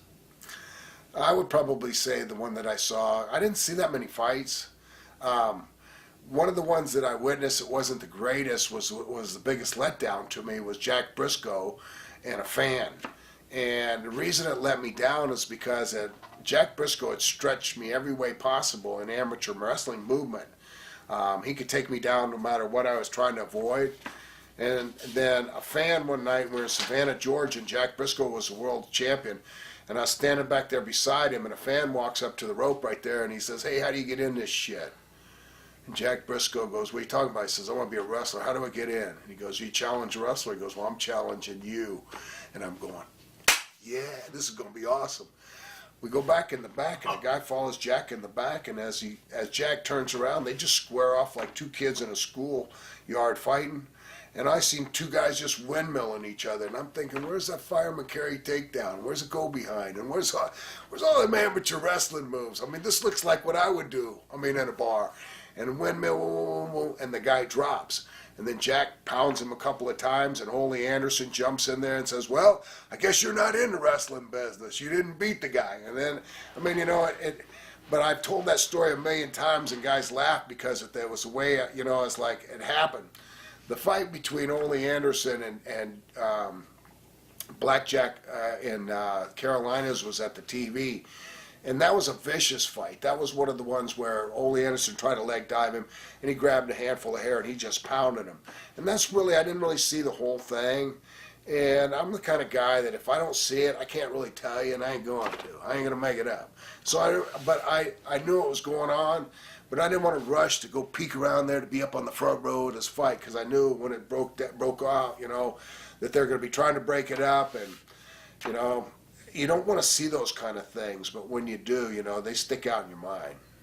What are your thoughts on the passing of Eddie Graham taking his life? I was really let down. Eddie Graham, my dad was a two-time prisoner of war in Germany at age 19 and a prisoner of war in Vietnam at age 39. He's the second longest held prisoner of war in the history of the military with the two combined wars. And I was putting Eddie Graham above my dad in heroic kind of situations as a working wrestler and idolizing a man that, I thought was tough, that I thought was the man's man. And I have a thing about suicide, and I believe in my heart that everybody has a hard life to a certain degree. Life is a roller coaster. You're going to have your ups and you're going to have your downs. But when you're so weak that you take your own life, you don't consider what you do to the people that you leave behind. And I lost all the respect. Do I feel like that Eddie Graham was my hero at the beginning? I do. But when we talked about Eddie Graham earlier, I don't really get into too much of putting Eddie over because to me, that's a very cowardly act to commit suicide. And when Mike Graham's son committed suicide, was 2 years before Mike committed suicide, and Mike told me, he says, "Well, I'm going to commit suicide too. My dad committed suicide. My son committed suicide. They have two common denominators. They had me as a son and as a dad, so it must be my fault." And I told Mike exactly how I felt about the suicide thing, and I'd never told him that as long as we'd been friends, and as long as his dad had been gone, that I didn't admire his dad, or I thought his dad was a coward to commit suicide. And to leave not only his only son left to try to straighten life out, but also his grandchildren that, just idolized their grandfather. So you weren't shocked when Mike took his life? No, not at all. Not at all. I mean, I was shocked that it took that long. Because Mike, at his son's funeral, it was more just a gathering out in the woods where his son liked to hunt.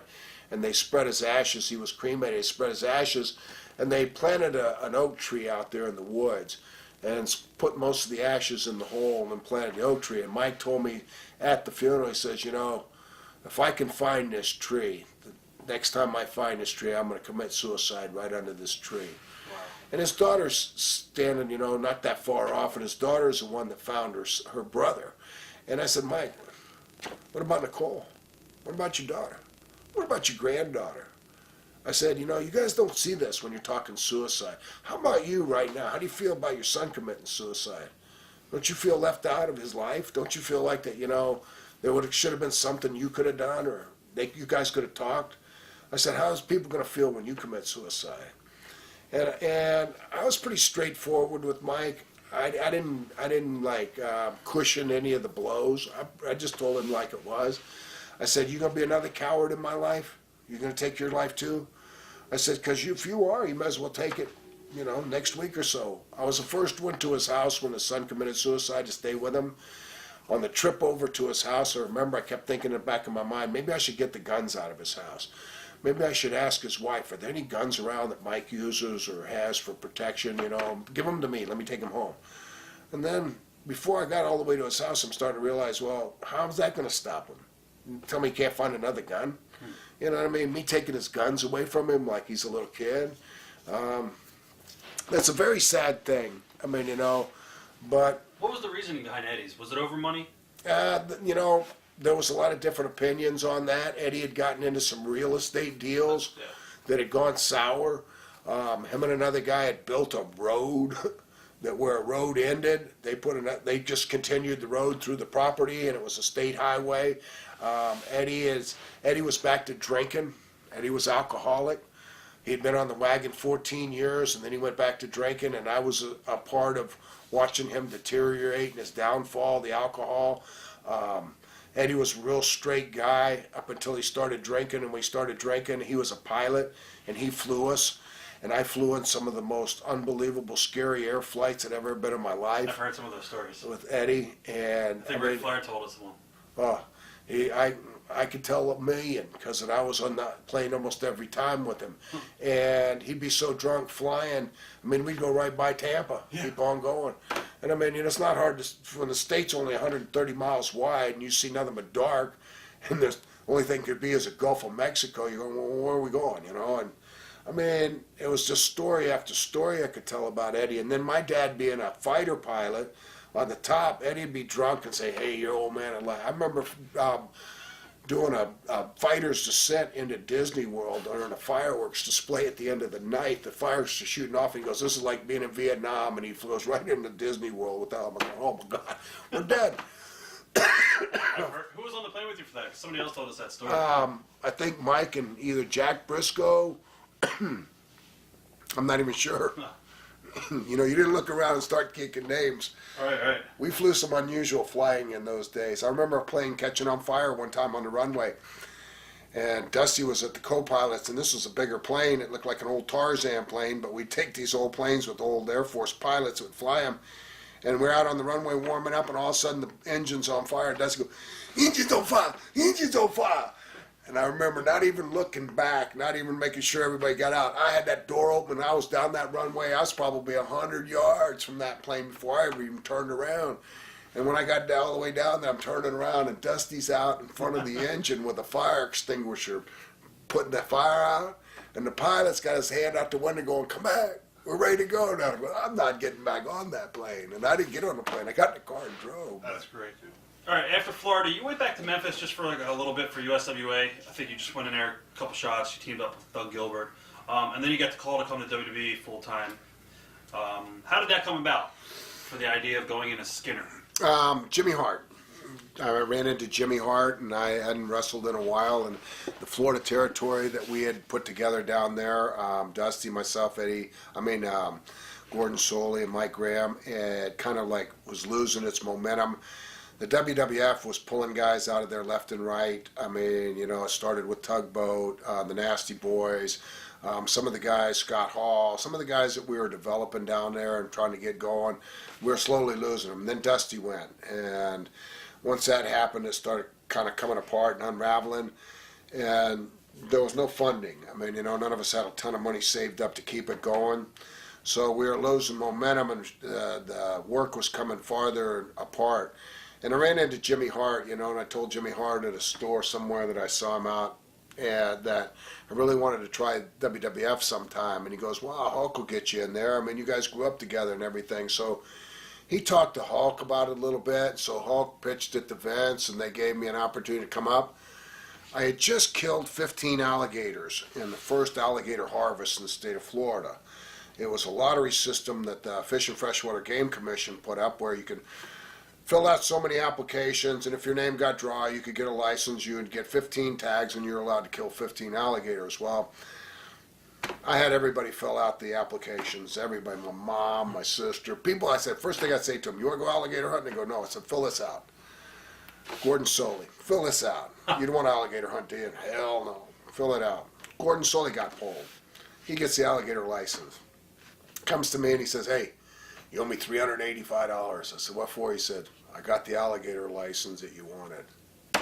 Man, Gordon sold it, of all people, right?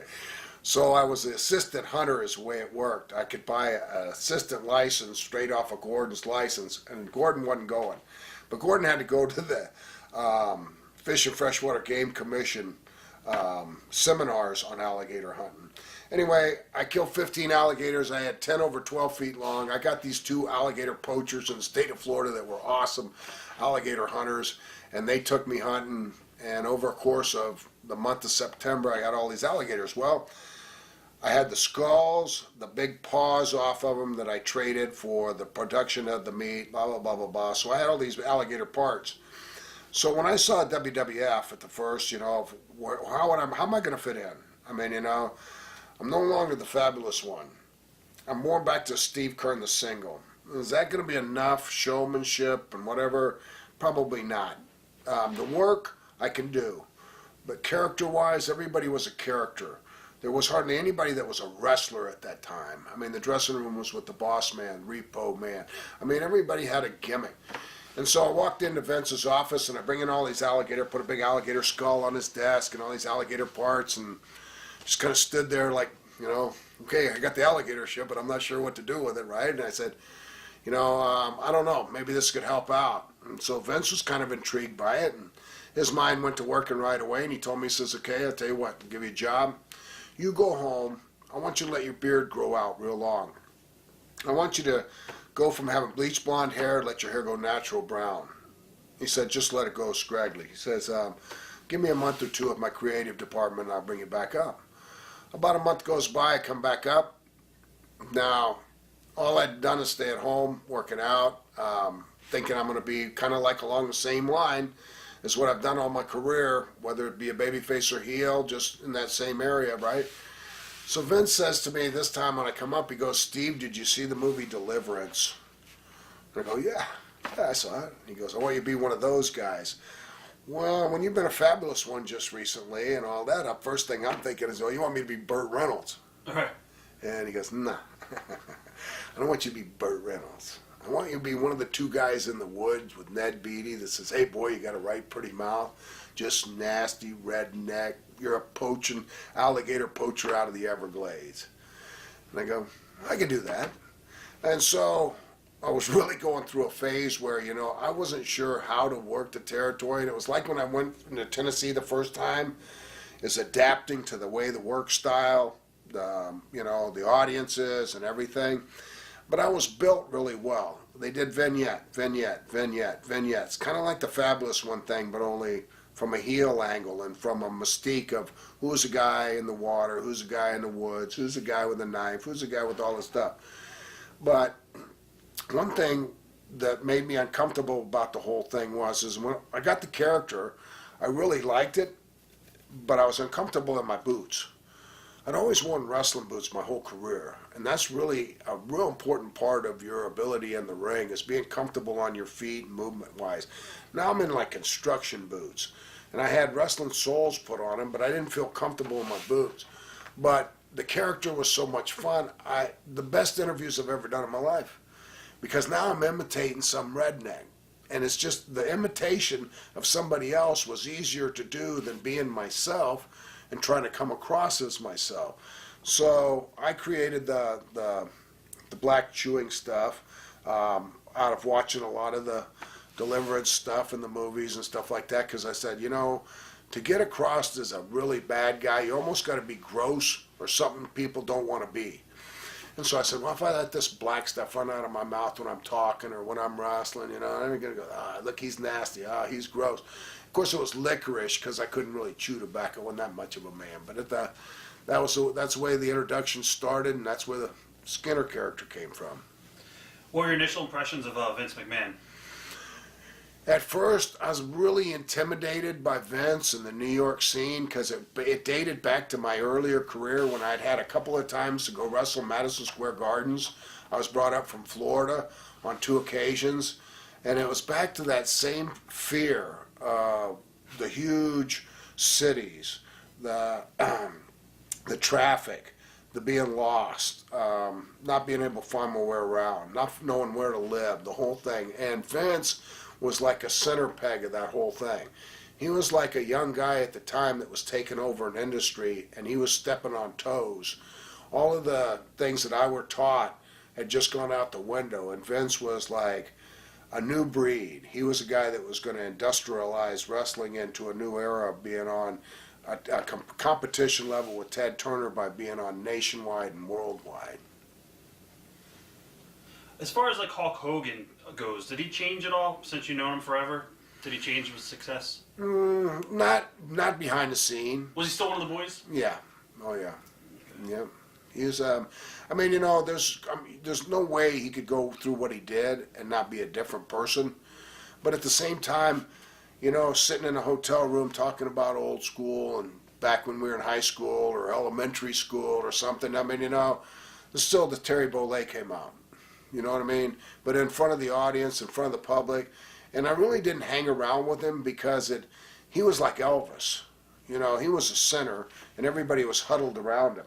And it was hard to not feel like you were almost a mark for Hogan just being around him, like the Brian Blairs and guys like that utilize that. Like Beefcake. Yeah, yeah.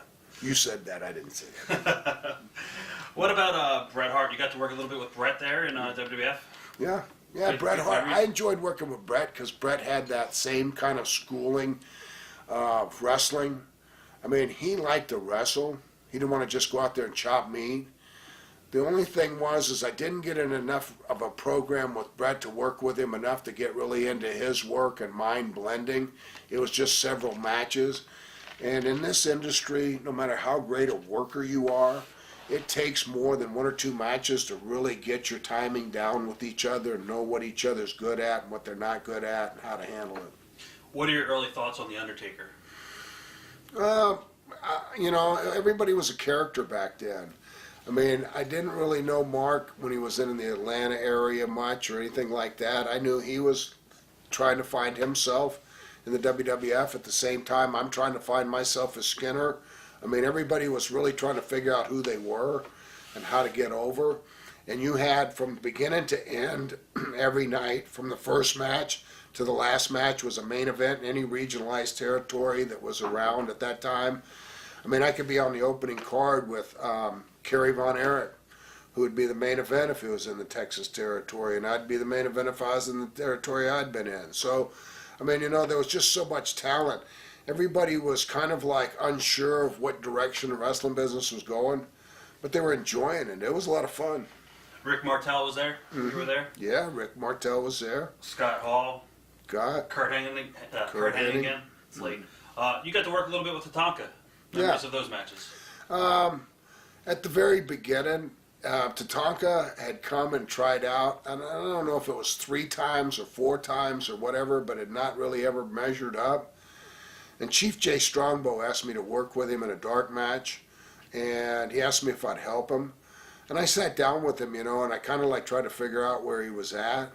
And he wanted to know everything we were going to do and went out there. And I said, I don't have that good a memory. I said, I can't remember 15 minutes in a match and tell you what's going to happen now before we go out there. I said, just listen to me and let me take care of it. And I guess through the course of the match that we had together, he got his job. And, you know, they contributed that, said, well, you would have never got a job if it hadn't been for Skinner, so we're going to put you with Skinner. So I ended up being this guy that he worked with first all around, and he was so green that he would come off the ropes with that deer in the headlight look, like he doesn't have any clue where he's going or what he's doing, and he'd be really scary. And he was using like a Samoan drop at the time, and I was already starting to have back issues. The wrestling rings in the WWF in the early 90s were the hardest rings ever. It was like they were concrete.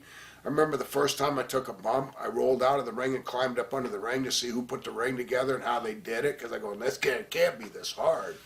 And I was starting to notice, you know, every time he dropped me, he'd knock my lower back out. And then I couldn't walk all night long, and it'd take all day to get back right, and that was what he'd do the end of the next night. And so it was kind of, you know, give and take. He was such a nice guy that you wanted to help him, but it wasn't the guy that I desired to work with. Who did you desire to work with there? I desired to work with guys like Bret Hart, Shawn Michaels, guys that I'd known a long time and guys that I trusted, but guys that could do stuff on their own.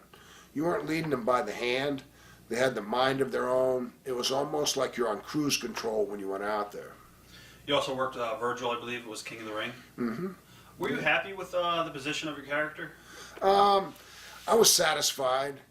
I was thinking that it was going to develop into more, but I really believe that it's mostly my fault, and because everybody wants to think they're the best when they go out there and they can do these certain things, and they're going to shine and they're going to be the better choice of the two when it comes down to it. But I had gotten a little bit to the point where actually Vince came to me and said to me, Steve, you're an alligator poacher out of the Everglades, but you can out wrestle half of these guys. You have to find a fine line between being your character and being in this industry. And he was so smart about character development that I kind of got it. And I actually went totally the opposite way of all the movement that I had made in the ring before, and limited myself down to basic chopping meat and nothing really, I used the reverse DDT for the first time.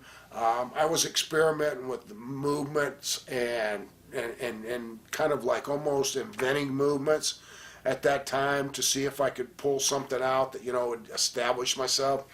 But I really felt myself slipping. And when I feel myself slipping, what I mean by that was I wasn't really trying to perform like I had performed as the Fabulous Ones. I wasn't in my 20s and my 30s anymore. I'd already stepped over to 40. And my body was feeling the punishment of a younger life, and the ring being hard. I think I was letting, my ability in the ring was holding me back because it was all on me. Right. It wasn't, I don't think anybody didn't give me a fair chance. I just don't think I think the character was an awesome character, and you could have probably done a lot with it. But at the same time, did I really deserve it? I don't know if I really deserved it because of my work ethics. Did you see a lot of, I guess it was Shawn Michaels, Scott Hall, and Kevin Nash. Were you there during the time period when the Clique was formed? Yeah, oh yeah. Did you see a lot of the shenanigans by those guys? Not so much. I mean, guys kind of kept to themselves back then. The group I traveled with I was real close with Randy Savage and Mike Rotundo.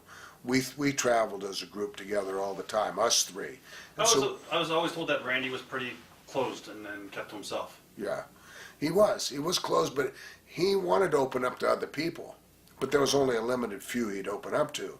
And I think what made Randy open up to me is because that it was an issue of years back when it was in the Memphis territory. Randy and Lanny and his dad, Angelo, were running against Jerry Jarrett in a small territory. And then they came and joined hands. And then Jerry Jarrett was letting them run a few more towns just to clean up their stuff. And Randy asked if they could use some of the talent. And of course they booked Lawler, Dundee, and they booked us and everything. We were the only two guys that made it. The Fabulous Ones were the only two guys that made it to Randy's town. And once we did that, we became part of their family. Was that IWC? I don't know what the initials were. I think One Man Gang worked at the territory back might then. have been. Okay. I know it's a long way to that town, and then when we got there, he goes, "Oh, I didn't think you guys would come either, and you're the only two that came." And I was in that family forever. I mean, Angelo and the whole family, the mom, Judy. I mean, I became part of the Poffo family from that day on. From, actually still in WWF, Doink, Matt Bourne left, and then he took over doing the Doink gimmick. Did you enjoy doing that, or was it just... Not so much. If you'd have told me in 1972 when I started in the wrestling business that I'd end up as a clown, my last guy, I told you, you're out of your mind. Right. I mean, but I felt the Skinner character slipping, and I felt me losing my grip on my position, that I was just getting labeled as, okay, this guy can get somebody over or whatever. I wasn't really going in forward. Right. And then I was watching all of my friends jump ship and go to the WCW. And there's a certain amount of politics in the wrestling business that once your friendships kind of start moving out and new people are creating friendships and things, you kind of lose your grip. So I came up with the idea, and I went to Vince before WrestleMania in Caesar's Palace, and I said, I got an idea. I said, what do you think about me? Me and Matt are the same size, and I mean, Matt's a good wrestler. I'm not as good as he is, but I could probably imitate him better than anybody in here. What about if I shaved my beard off and made another Doink, and there was two of them, and I hit under the ring and all of that? And Vince was, he was a sharp guy, you know, and he said, you know what, let me think about it. And it was like 2 or 3 months before that WrestleMania. And out of nowhere, when we went to Las Vegas, I was Skinner. I wasn't even on the wrestling card or whatever. And Vince called me up and asked me to come up and talk to him for a little while. And they talked, you know, says, remember that idea you had? And I'm trying to think, you know, I'm going, oh man, I hope I remember the right idea. Because back then you kind of give as many ideas as you could. And he says, I like the idea about you hiding under the ring. And so he went with the whole thing. And the face painting and the whole deal, I'd gone from one extreme in my life as a fabulous one, trying to look the best I could before I went to the ring.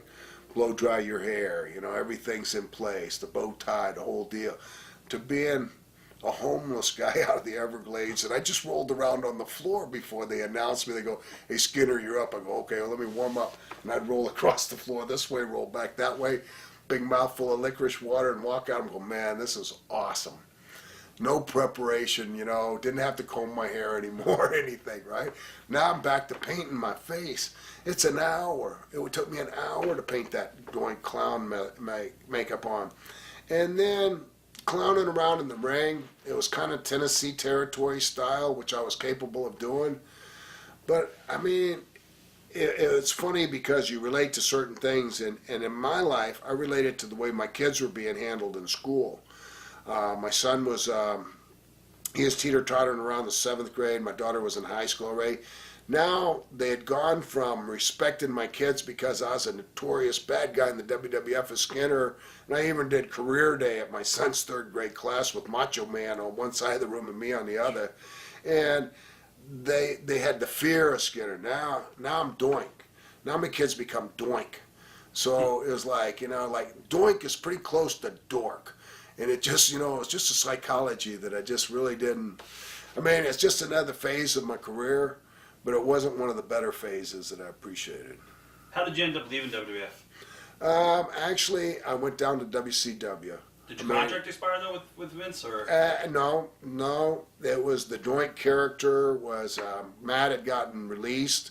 He got in some kind of trouble, and I don't remember exactly what it was, but he got released.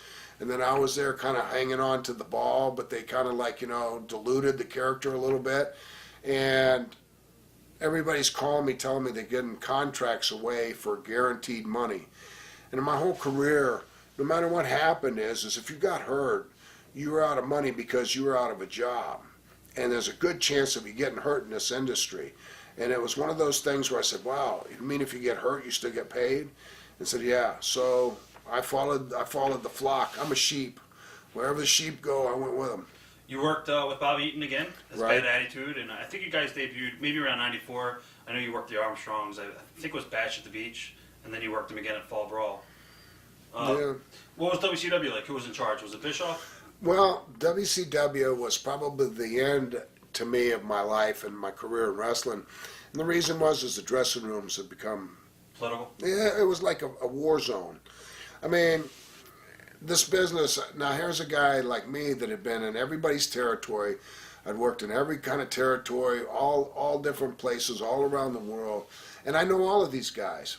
I know them from the NWA, I know them from the WWF, I know them from the AWA. We're all the same, we're all wrestlers. But when I walked in the dressing rooms down there in the WCW, it was almost like a civil war. It was the North against the South. It was the Flair clique against the Hogan clique. It was the WWF guys over here on this side of the dressing room, WCW guys over here on this side of the dressing room. The matches in the ring weren't as much fun because they were like weighing out, oh, are you with those guys or with this guys? And I'm with everybody. I'm an easy guy to get along with, and so I don't draw lines. We're doing the same thing. And so if I sat down over there with Arn Anderson and Bobby Eaton and some of those guys and be talking to them, then the Nasty Boys would tell me, what are you doing with those guys? And then if I'm over there with the Nasty Boys, then the other guys would pull me aside and say, what are you doing with those guys? You're the NWA. You're not WWF. And it's like, oh yeah, where do you think I just came from? Right. You know what I mean? So I was getting to the point where my body physically was telling me that you've taken some punishment, and if you're not careful, something bad's going to happen. But I had this thing in the back of my mind that I'd already preset my career, And I set it on that I promised myself I wasn't going to be an old wrestler. When I got to a certain level and to a certain age where I wasn't giving the audience 110% of what I could do out there and wasn't going out there competing with everybody on the card to have the best match, I might as well go away. And Skinner was the downfall that started it, where I wasn't competing with everybody on the card. I was just blending. I was just hanging on to my job. Then Doink was just another blend. And then going down to the WCW, of course, Bobby Eaton to me is one of the greatest wrestlers of all times, and what an honor it was. But I didn't feel it. I didn't feel the magic. And I just felt like, hey, you've been saying all along you're not going to be an old wrestler, so it's time for you to start fading out and don't do this anymore. And that was when I started saying, you know what? I think I'm to a point where I need to walk away and learn another facet of the industry or get out. So you walked away from the business, which was WCW. How long were you out sitting on the sidelines for? Before you went to SmackDown and worked as a road agent for WWE? I know that happened in 2000. 4 years, probably. 4 years I kind of flip-flopped around, doing independents. I mean, you can run for a while. I mean, I had a handful of characters. I could go in and be Doink and Skinner and Steve Kern. I mean, I worked 3 times on a night. You know what I mean? So I could monopolize the thing. The beard was a little short because I was putting face paint on, but I mean, and now I'm going around to independents, and the independent guys are, young guys, and they're wanting you to give them answers to how you do this and how you get there and all of that. And I'd already kind of saw the difference in the industry to whereas what I had grown up in, it was so fast paced that it passed right by me. And so, I just, I tried a little bit of real estate. I tried doing other things to get away and see how I would do. But everything kept bringing me back to wrestling. And I never let go of teaching. I continuously had a wrestling school in Tampa and made extra money by teaching guys on the side. How did you get picked up as a road agent for WWE? John Laurinaitis called me, and of all days, he called me on April 1st, which happens to be, because of me being a big ribber, one of my favorite days. Well, he was in charge of talent relations, and he says, we'd like you to come up and go to a couple TVs and consider you as a road agent. I go, yeah, right. You know what day this is, right? And he goes, no, what day is it? I said, it's April 1st. I said, this is bullshit, right? He goes, no, it's not bullshit. I said, well, you call me tomorrow, and I'll believe the story, okay? And he called me the next day. And then I went up there, and being a road agent, I had the experience. I really, I wasn't the most creative guy. I wasn't the greatest wrestler, but I had so much experience and been so many different territories and seen so much that I was good for talent because I identified the problems they had, the mistakes they made. And then plus I was focused on Vince. I mean, when you work for a guy, you want to please that guy. And that guy had taken good care of me. And when I went back and made comparisons and all the territories I ever worked, it always drew me back to the WWF. I mean, then the WWE. And the reason is because that, say what you want to about it, it's always taken great care of me and my family. And I always made enough money that maybe I didn't make millions and millions of dollars. Maybe they're smart enough to know if I did, I'd be gone. Maybe they said, hey, if we just pay this guy just right, he'll be here forever. Right.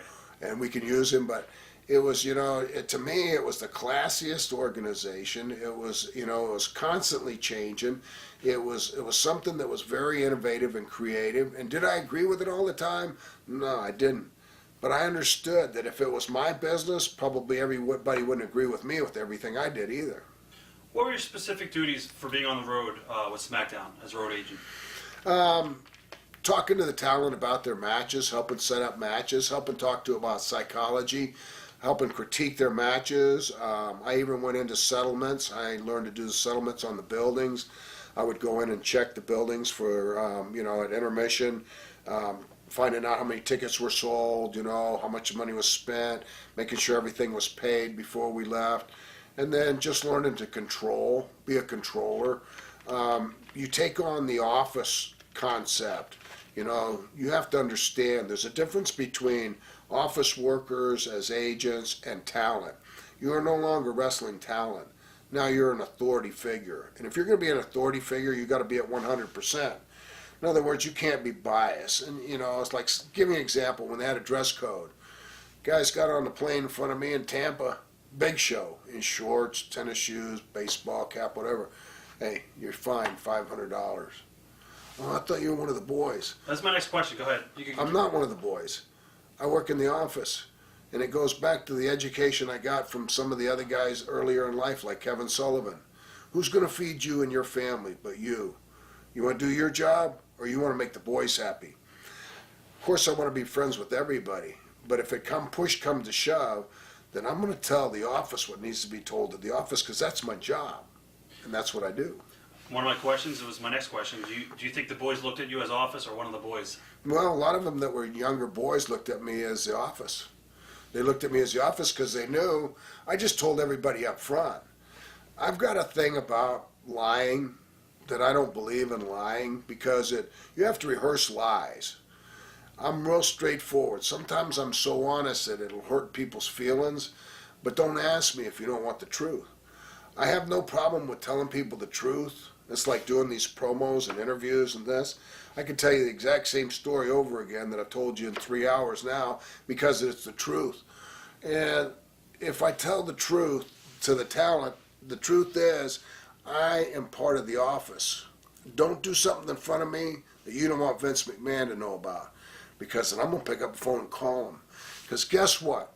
Let's just say I don't, and Dean Malenko's on the same flight.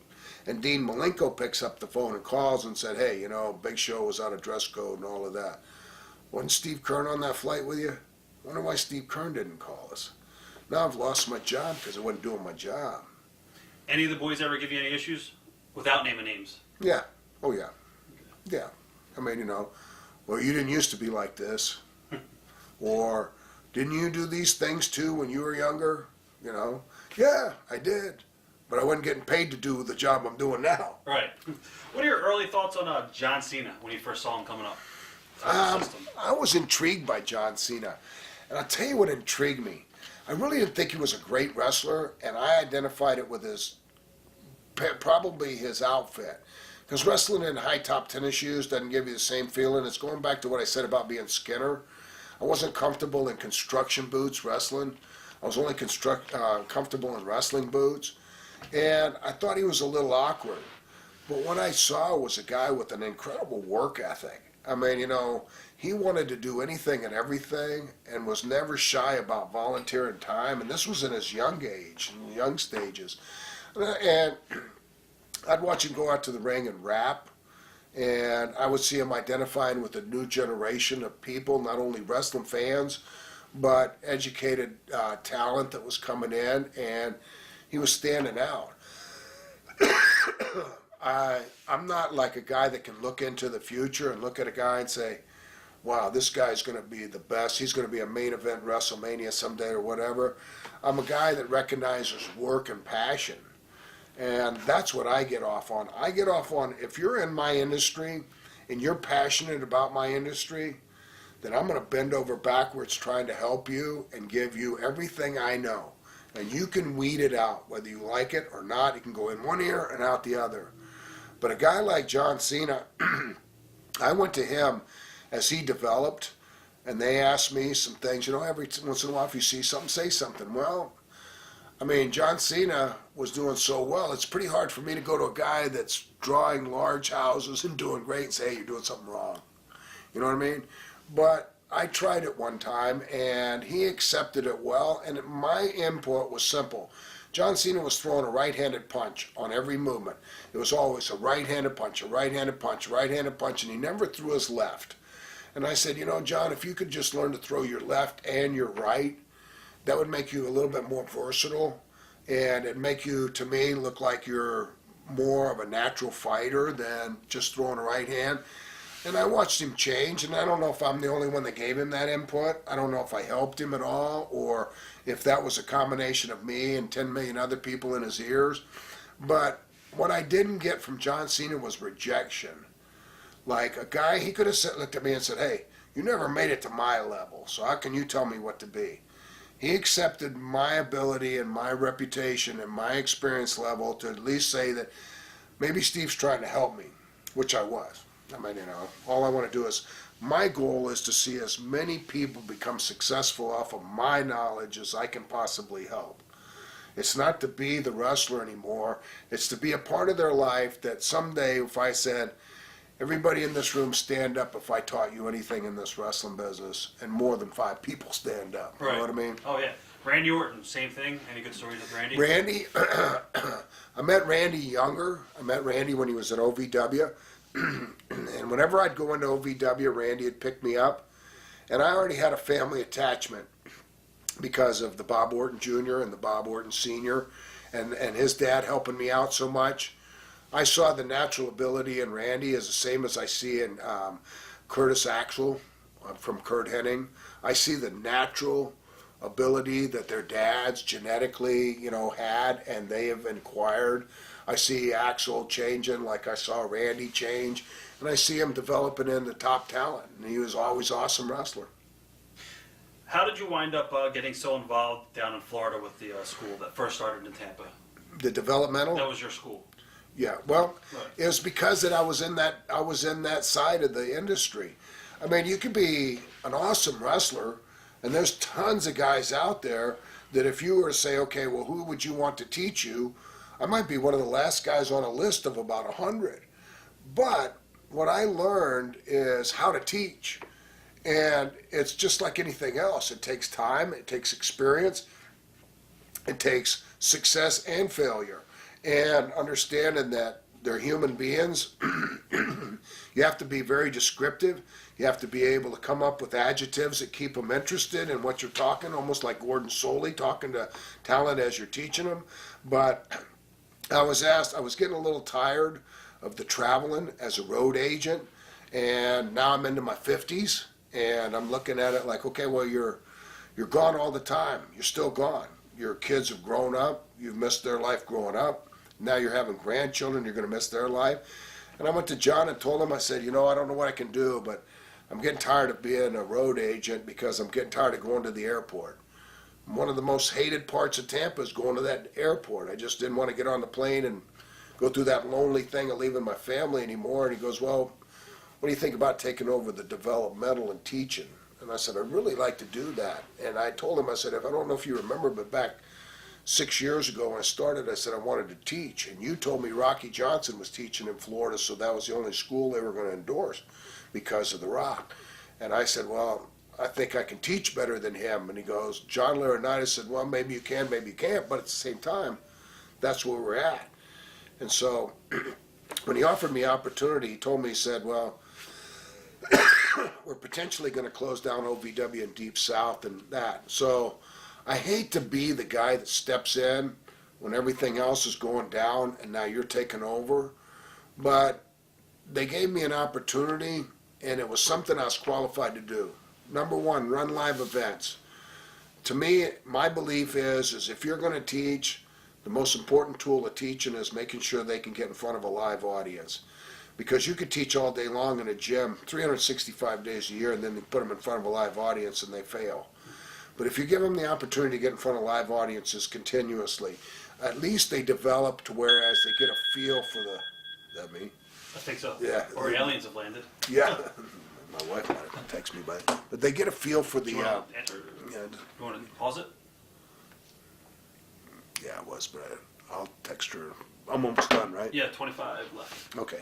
So, I mean, my development into the developmental thing gave me an opportunity to be a part of a lot of people's lives and be a part of the best company going, and that was my opinion, As long as I could stay with the WWE, I wanted to teach. If I had to go to somebody else, I'm done.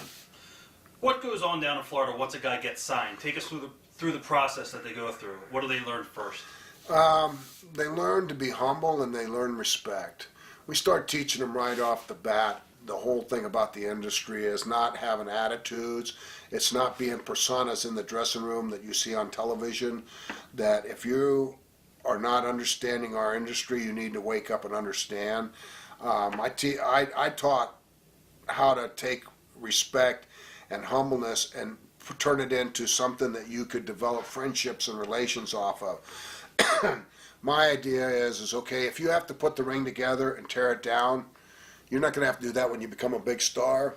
But when you walk in that building that night, you might walk up to somebody that just did that after you know what goes in there and say, hey man, good job on that ring.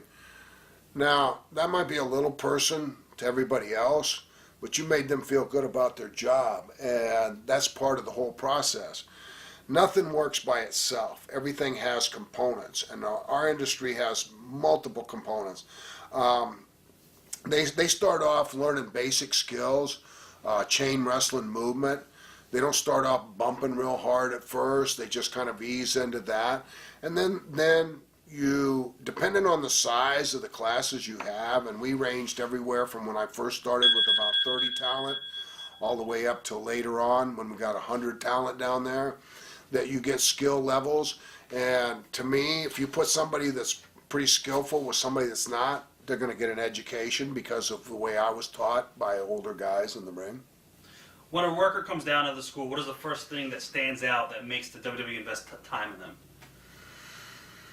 And Is there that's something you guys are hard. looking for? Yeah, there's nothing really that I can say unless they're like 7 foot tall with 3 eyeballs. I mean, there's nothing in particular that, okay, if you got this, we're going to all just drop whatever we're doing and rush to you. It takes time to learn because starting in developmental is intimidating to no matter who it is.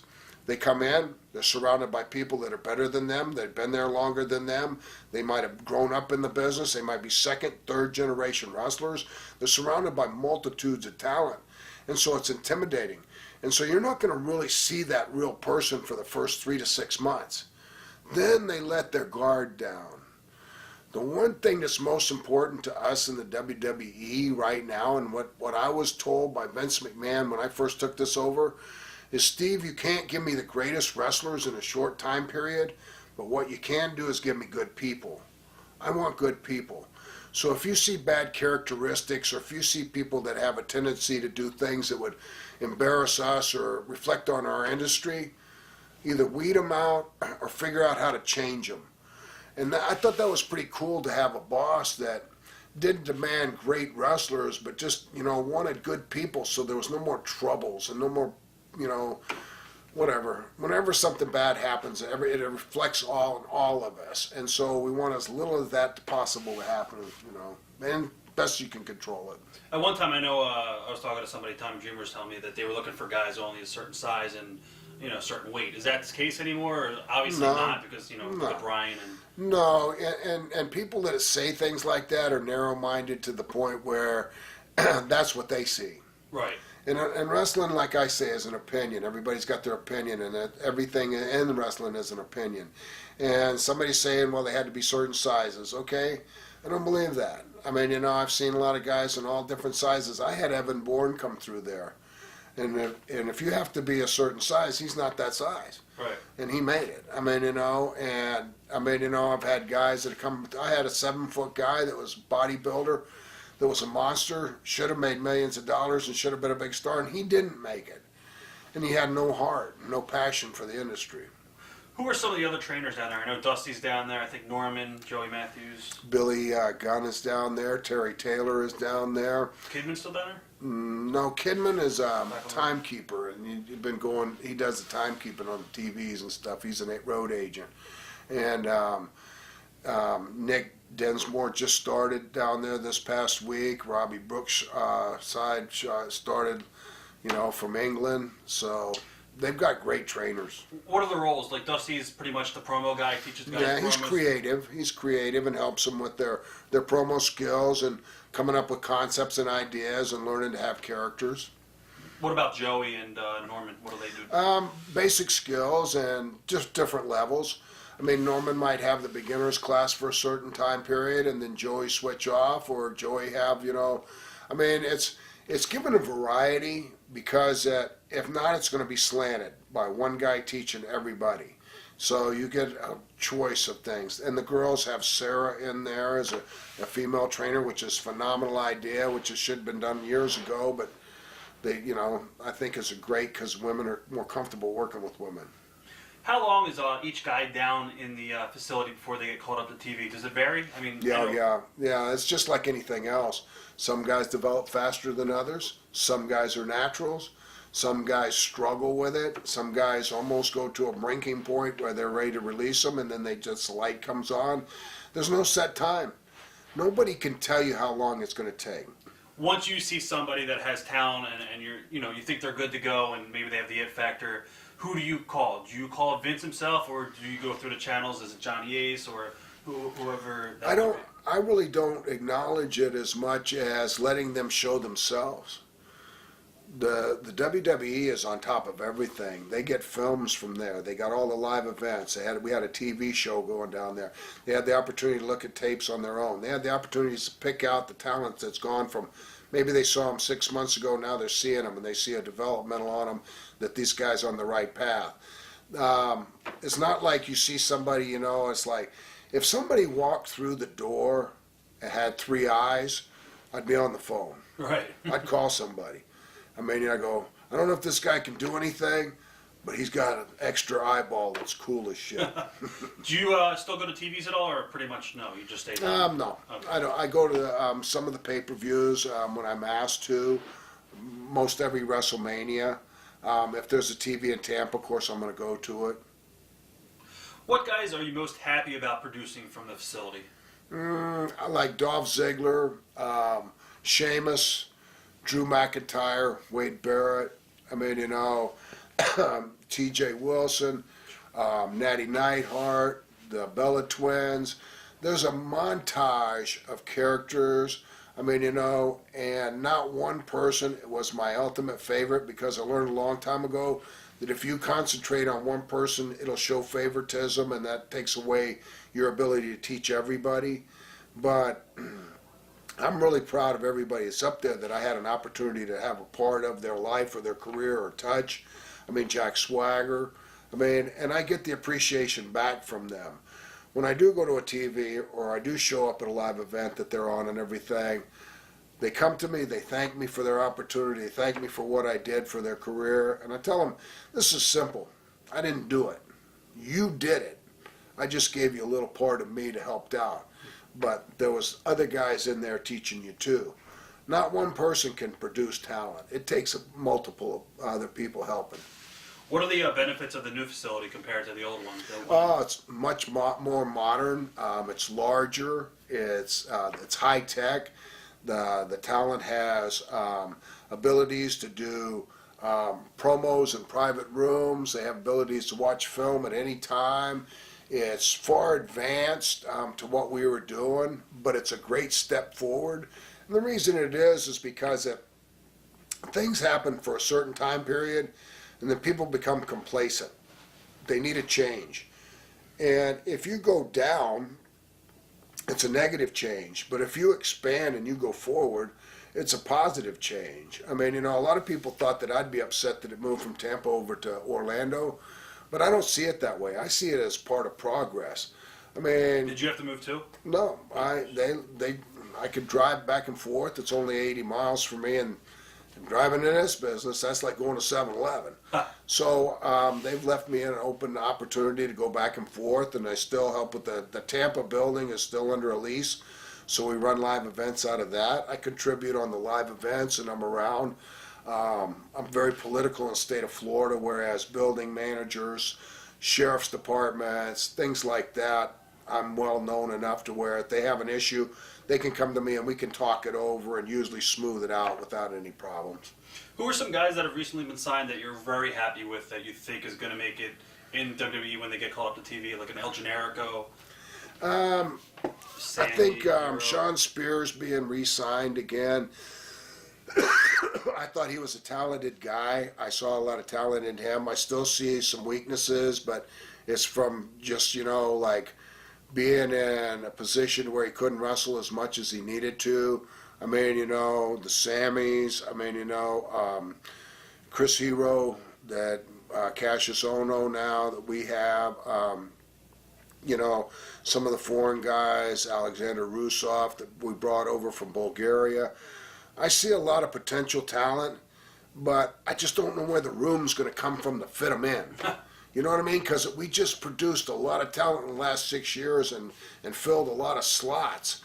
And I'm on a fence post here because I had such a big part of their career that to continuously produce talent that might weed them out, I'm almost creating a scenario as where I made you and then I broke you.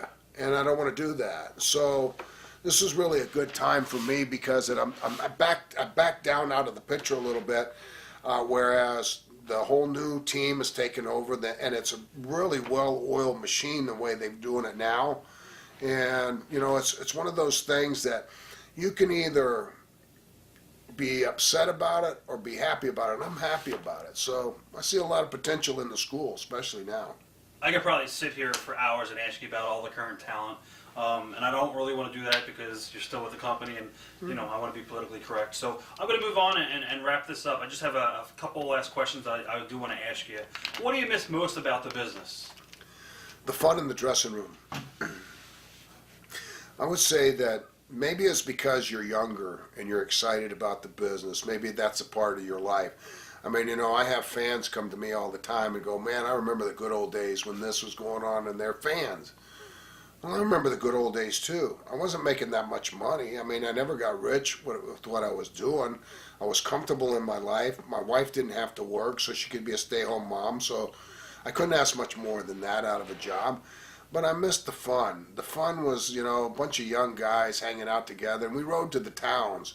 And so you created relationships and friendships that, it's like Randy Macho Man Savage used to say, it's an unconditional friendship in our industry. It's like me today. I can walk out of that restaurant, walk right up there and see Roddy Piper, and it's not like I haven't seen him probably in a year. Maybe the last time I saw him was at WrestleMania or whatever. But there's still that same relationship, that same friendship, and, you know, camaraderie. And then there's the flashbacks of some of the funny things that happened in your life together, or some things that make you smile when you see each other. I miss that. What do you think about the revival of tag team wrestling in the WWE? Because, you know, it's no secret that Vince really doesn't see money in tag teams, or he changed his vision on that, or I don't know if it's Hunter.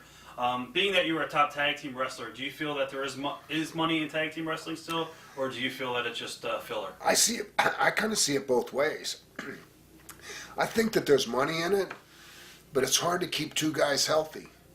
And when one's hurt, there's the tag team's gone. You know what I mean? You can't come out and do a single that night, and both other guys stand on the outside. So it's a risk factor more than anything else. Is it as entertaining? Yes, of course it is. I mean, you know, it's four guys with exceptional ability in the ring instead of two guys with exceptional ability. But the business risk side of it is personalities. I mean, you know, even related personalities, brothers, cousins, you know, sons and things like that. So I get both sides of it personally. I'm not hung on tag teams to the point where, because I was in a tag team a lot, the way I looked at it is I was smarter than the average wrestler. I spent more time in tag teams, so I did I did half the work and still made the same amount of money. Any regrets looking back? No, none. I really don't have anything that I could say that I wish I'd have done different.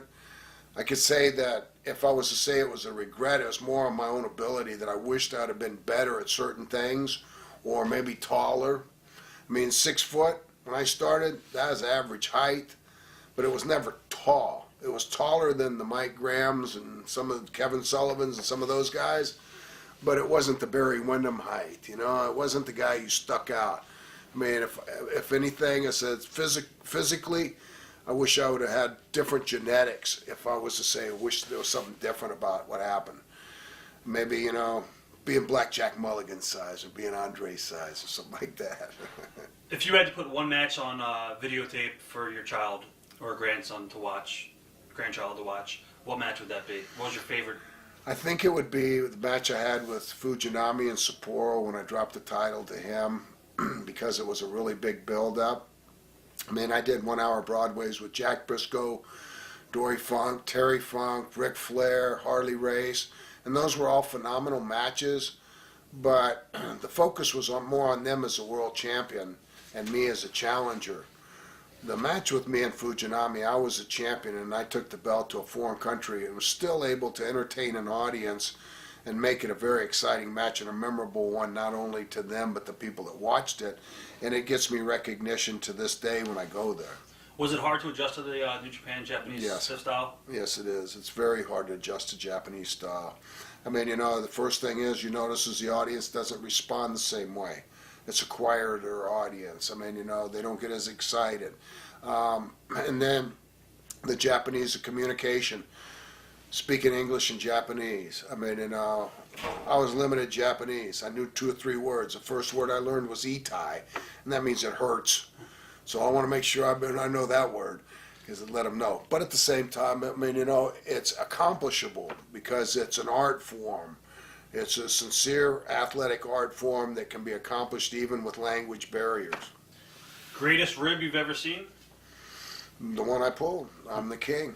I had Kurt Hennig arrested for statutory rape in Memphis airport getting off of an airplane. I'm really noted for hanging around the cops in the back of the arenas and talking to them because I admire law enforcement and stuff and what they do. And so I make friends with law enforcement, but they're practical jokers. And my best ribs have been with law enforcement. I had Mike Graham arrested in a hotel in Daytona Beach by a police officer, and he had me handcuffed in the hallway. But Kurt Hennig arrested in Memphis airport, I swore out the warrant. It was an underage girl, and the dad had heard her talking on the phone, and that's what was on the warrant, that the dad overheard a conversation where she had had sex with the wrestler, and so the dad swore out the warrant. When Kurt got off the airplane, I was standing there at the gate, because you could do that back then. I was just hiding, and the law enforcement guy was perfect. He was about maybe 6'5", about 400 pounds, fat, redneck, about as redneck as you could get, state of Tennessee there. And when Kurt got off the plane, he said, "You Kurt Hennig?" And Kurt stuck out his hand thinking he was a fan, wanted to shake hands. He goes, "I don't want to shake your hand, you're under arrest." And he served him with the warrant. And I remember Kurt's face reading it as he was saying, "Yeah, this is me. Statutory rape. I never even been to Memphis." He said, "I swear I never been to Memphis." And I remember the cop saying, "Well, there's 2 ways to leave the airport. You can either follow me out like a man, and I'll handcuff you and put you in a car, or I'll handcuff your ass right here and drag you through the airport." And Kurt goes, "Well, I'm going with you." He said, "But I've never been to Memphis." And he goes, "I've never arrested one person that was innocent." That is awesome. So Kurt got in the car, got in the back seat. The law enforcement guy handcuffed him. And I remember following Kurt down the road. And Kurt's got both hands like he's doing a promo to the back of the cage, telling the cop, "I got a wife and 3 kids. I got a wife and 4 kids." The law guy, sheriff told me later everything Kurt said. He was holding back the laughter.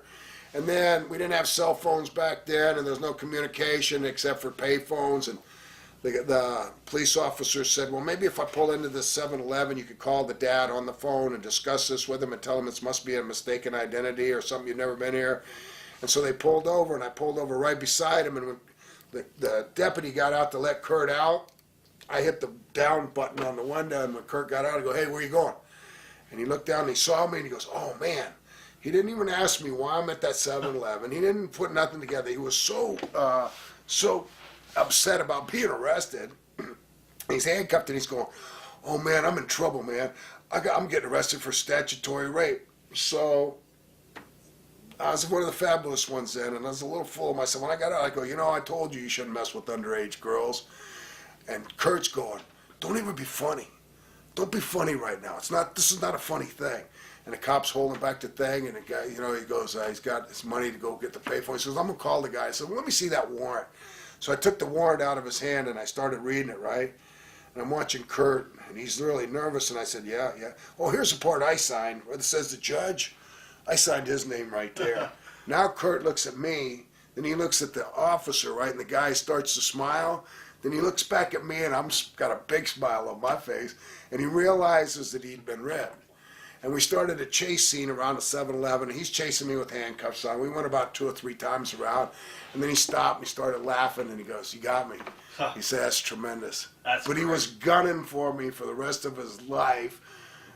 Never really got me. A couple of times he told me he was going to push me in a pool at Wade Boggs' party. He was going to do this, but he said he never measured up to being arrested. And I was afraid if I took it to another level that you were going to go to another level too. So, Is there anything you want to say to your fans out there in closing? if I was to say anything, it was that, no matter what anybody ever hears, coming straight from me, I've had the greatest life in my business that I could have ever chosen. And if I had to go back and do it again, I'd go back and do it the exact same way. I'd go through the hardships, I'd go through the injuries, because the thrill you get as being a wrestler is uncomparable to anything. When you stand in the middle of the ring and the people are in a circumference audience that goes totally around you and they're screaming at you at the highest pitch, there's nothing else like that I could compare it to, and it's the biggest rush that I ever had in my life.